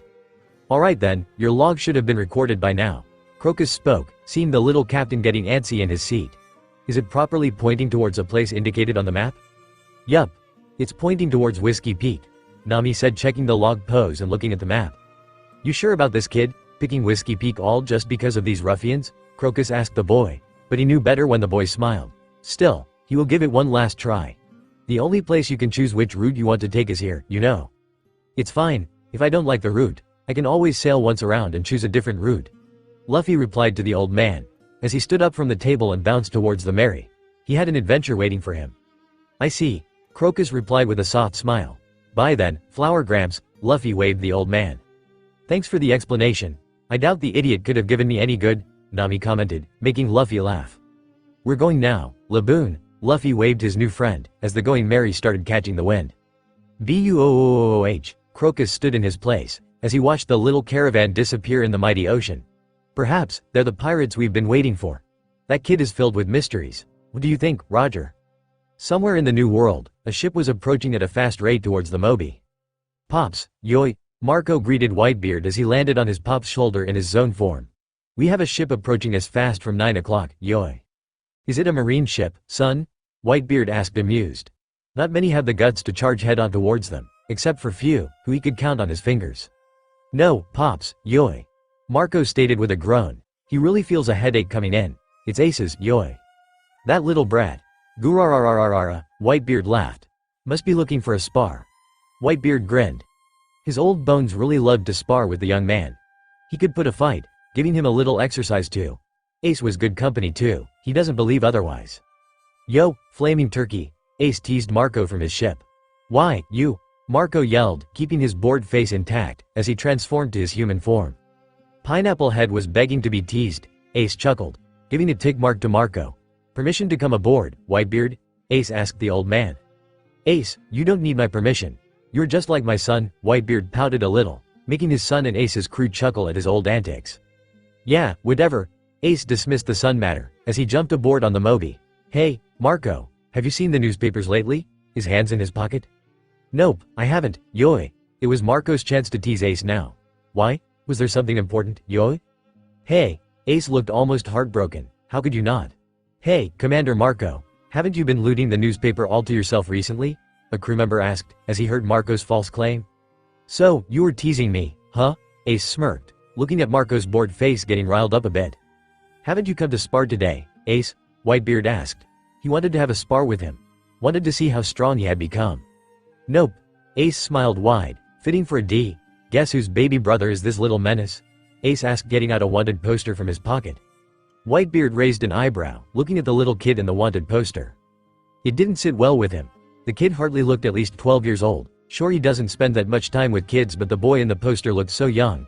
The Marines have done it again, with such a huge bounty on his head. He had seen even Marco and Haruta trying to search any information they could get about the boy, and with Thatch and Aizu added to the fray, he was sure that they wanted the kid as their little brother. It's my little brother, Ace provided before Whitebeard could process more. Isn't he so cute? Ace rambled off. It's him? Whitebeard asked with a surprised face. Whitebeard really wanted to smack his face. Marco, Thatch, Haruta and Aizu. They were the only ones on the Moby who knew the little menace's face. It shouldn't have been a surprise. Yep, he is, Ace chuckled. He looks so adorable, right? Do you know one time, when Luffy was about 8 years old, we made him wear dragon cosplay clothes. Eva themselves designed it. He looked so adorable in it, roaring after everyone. Ace's hands were suddenly filled with photographs of the 8-year-old in a green dragon costume, running after a bunch of people. Not again, Deuce groaned as he leaned on the railing. What do you mean by that? Haruta asked, as he stood by the Spades pirate's first mate. He had been telling his stories about Little Lou for hours, no cross that, for days. Deuce spoke in a tired voice. It's not like we don't like it. But seriously, he speaks like no tomorrow when he starts to speak about him. I can see that. Haruta spoke, listening intently as Ace launched onto another one of his stories about Little Lou and his adventures of cuteness and bravery. And then he stood up bravely, saying that it doesn't hurt at all. He looked so adorable, I bet Boa Hancock would be even completely head over heels after little Luffy. But I and Bo are not going to let her have him. Hey, Ace, Haruta interrupted Ace suddenly with a sly grin on his face. Do you know what recently happened in the East Blue? Yep, my little brother happened, Ace answered proudly. The details? Haruta questioned smugly. Ace gasped dramatically. Don't tell me. Yep, Haruta grinned wide. You gotta share them. No way. Haruta teased. Hey, Haruta, Ace pleaded as he was by the side of the short commander in an instant. I will help you pulling a prank on Marco. I can hear you, Yoi, Marco threatened. Need something more promising. Aizu butted in, standing on Ace's left. I will try wire to totally end not company. OL Dre dresses? Ace asked, looking at Aizu with pleading eyes. He can go through that to listen to Luffy's adventure in whole detail, especially when Luffy had left his snail with Makino. He shouldn't have expected more, especially from someone as idiotic as his little brother. That's something better, Aizu grinned. Why don't we take this over to the galley, my sons? Whitebeard provided helpfully. We should totally throw a party, Ace cheered, as he grinned to his crewmates, who shook their head fondly. Seriously, Ace acted like one of the Whitebeards. The only difference was that he still had his own flag and was not under any of them. And not to mention, Whitebeard, the sneaky bastard, had stopped trying to recruit Ace and have started seeing him just like one of his own. Both of the sides didn't make any sense to anyone anymore. Is there going to be a party? A cheerful voice butted in. Thatch. Ace cheered as he hugged the man, who smiled wide at the fire whiteen. Haruta was just going to tell us what happened in the East Blue. Ace looked like a proud big brother who wanted to hear all the adventures of his baby brother. Don't tell me you finally decided to tell what happened in Loguetown, Thatch asked with wide eyes shining with curiosity. Yep, I did, Haruta informed. I finally got everything which I needed after all. What are we waiting for then? Thatch asked as he and Ace made their way towards the galley, with mostly everyone on the deck on tow. Ahem. Ahem. Haruta cleared his throat, gaining attention of his brothers, sisters and the Spades pirates who were present in the galley. Today, I, Haruta, the 12th Division commander of the Whitebeard Pirates, have an interesting news to share with all of you. What is it, Commander? It's about a boy with a straw hat who had emerged from one of the oceans recently. Haruta provided, generating a mix of curiosity in the air. Why are we going to hear about a rookie? Is he going to be our new brother? My dear brothers, please give me the honors. Haruta dramatically bowed. This pirate rookie, whose name is known worldwide as Monkey D. Luffy, a scrawny boy, aged only 13. Ace choked on his drink hearing Haruta's words, but he wasn't going to correct him. He wanted to see everyone else's reactions, then tell them. Has got a bounty of 50 million berry for starters. Are you fucking serious? I am serious. Haruta spoke, presenting the bounty poster which he and Thatch had collected. This adorable little menace started his pirate journey by defeating some named pirates in the East Blue, like Alvida, Kuro, Buggy and not to mention, Don Krieg. Each of them was on their own league. That's good for a scrawny kid like him. A crew member spoke, making Ace chuckle at him for underestimating Luffy. Ace believes if Luffy still went by Syra then everyone would be saying the government is underestimating Luffy. And not to mention the East Blue is too small and weak for someone like Luffy who was built for the craziness of the New World. Did I mention his first mate Roronoa Zoro fought against Haki Mihawk and has lived to tell a tale? Haruta asked with a proud grin on his face. No way in hell. There were several shouts similar to this. No one had ever lived to tell a tale after crossing their blades with Mihawk, except for a red-haired drunkard. But that is not what got the kid his enormous bounty, we suppose. The kid got recognized when he defeated Arlong who had settled himself in one of the islands there. Haruta mentioned. The details of the topic were not clear as to why Luffy would ever again such a high bounty after defeating Arlong. None of the stolen records even mentioned about it. Arlong, former Sun Pirate? Jinbei and Namur asked at once. Yes, Haruta replied. But the surprises from the team doesn't end here. I was recently searching about his work in Loguetown. Luffy was there then. Ace spoke with a big smile. Ever since Luffy had known about the place, he had wanted to see what his dad saw at his end. Hell, even Ace had sought out to that. He wanted to experience what his birth father saw at his last moments. A part of him reminded that in another dimension the place would have been something he would have avoided at any cost. Loguetown, the town of the beginning and end. The town where the Pirate King was born and executed. The town whose captain is White Chase Smoker, a Logia devil fruit user. The man never lets any pirate escape from the town. Haruta started speaking, as a serious look took over his face. A Logia devil fruit user? That would have been tough for the boy? The ones who knew could only snicker in their mind and behind their hands. Straw Hat, an even younger kid, wearing an oversized red hoodie adorned with stars, moon and sun landed on the island with his crew. He was encountered by Smoker at first, who failed to recognize the rookie. In his report, he had clearly mentioned that the teen looked adorable and too innocent which made him fail to recognize him. Haruta spoke with a little grin on his face. Straw Hat Luffy bravely headed towards the execution platform and without a thought, climbed on it. That's a Luffy thing to do. Thatch whispered softly as he stood beside Ace who nodded his head in agreement. But alas, Haruta got back to his mysterious storytelling voice. His enemies were waiting for him. Alvida and Buggy had joined their hands together to end the teen. Ace gritted his teeth at the thought of any harm coming to his baby brother. His slightly tense shoulders relayed the message to anyone who knew him. Deuce placed a hand softly on his shoulder, giving him a silent support. They knew that Luffy would be fine, yet the way Haruta was speaking showed that things were going to be grim. Straw Hat Luffy didn't acknowledge the problem he was in. He didn't mind that Marines were surrounding him from basically all sides. He didn't even mind when Buggy made a clever move. Haruta rejoiced how the galley had felt silent. Everyone was waiting for what would be happening next, when in fact he had not told the main point yet. One of Buggy's crewmate trapped the teen on the very place where the Pirate King was executed. Haruta was fighting the smile which wished to show itself as his brothers were getting on the edge of the seat. Buggy swiftly proclaimed that he was there to execute Straw Hat. But Straw Hat didn't even cry or beg for his life. No, he looked bored. Bored? Ace shouted in an instant. Angry of not being there. Angry on Buggy to trap his baby brother. He knew him. He knew Luffy could get out of the situation. He knew Luffy could have avoided the situation and yet he was there. Yes, Ace, Haruta replied, enjoying this mentally. Straw Hat looked utterly bored, riling his executioner up. As Buggy proclaimed that Straw Hat has to die in his hands for pissing him off, two of his crewmates appeared to save him. Ace sighed mentally. Luffy had gotten good crew but still he didn't understand why he didn't escape on his own. Maybe Ace knows but still it was a silly reason. But alas, they were too far away to help the boy. Buggy's sword was high in the air as he asked what were Straw Hat's last words. Haruta almost whispered the last part, as he stood up on the stool to gain an extra height. Did he really die? Someone from the crowd asked with sadness rolling from his voice. Ace refused to even indulge in that thought as he gave him a deadly glare in an instant. He can't. Ace gritted his teeth harshly. Hey, Haruta, what happened next? Deuce asked instantly.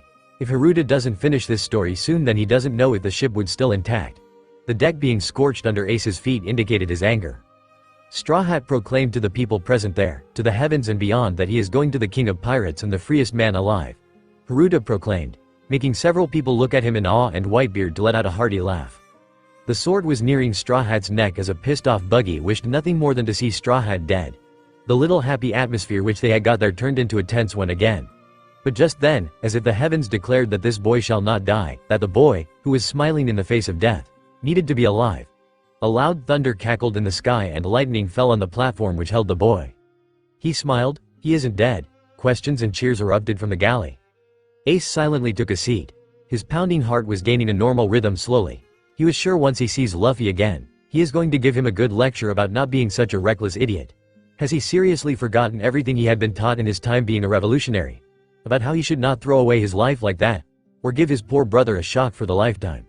He needs to discuss this with Sabo as soon as possible. The kid who smiled on the face of death, the kid whom even heavens didn't want to die, lived. Captain Smoker noted this point specifically in his report. Haruta finished. But that wasn't the finishing blow which he wanted to give. There was more to it. Dragon had stopped Smoker to go after Luffy, but now he couldn't say that. I want to meet him, someone from the crowd said in awe. Where is he now? Another one asked. Most probably entering the Grand Line, Haruta replied. Ahem. Ahem. Thatch cleared his throat as he stood up from his place, holding a treasure chest in his hand. My dear brothers, I also have something good to share. In my last mission, I just found something amazing. Thatch grinned wide. What did you find, Yoi? Marco asked, raising an eyebrow. It better not be any prank materials, Yoi. Now Marco, they are actually fun. But don't worry, this time I found a devil fruit. Thatch answered as he opened the box to show what it contained. That's awesome. Nothing like my Mera no mi, Ace exclaimed looking at the dark fruit, when all of a sudden, a shiver ran down his spine. He turned around quickly to find the source of the bloodthirsty Haki signature which he just felt. But it was gone as soon as it came. Ace had a bad feeling about this now. Something was completely wrong, and he could feel in his guts. Are you going to eat it, Commander? Someone asked, making Ace look at Thatch for the answer. I dunno right now. I don't want any lame powers. I might eat based on what it is. Thatch answered truthfully.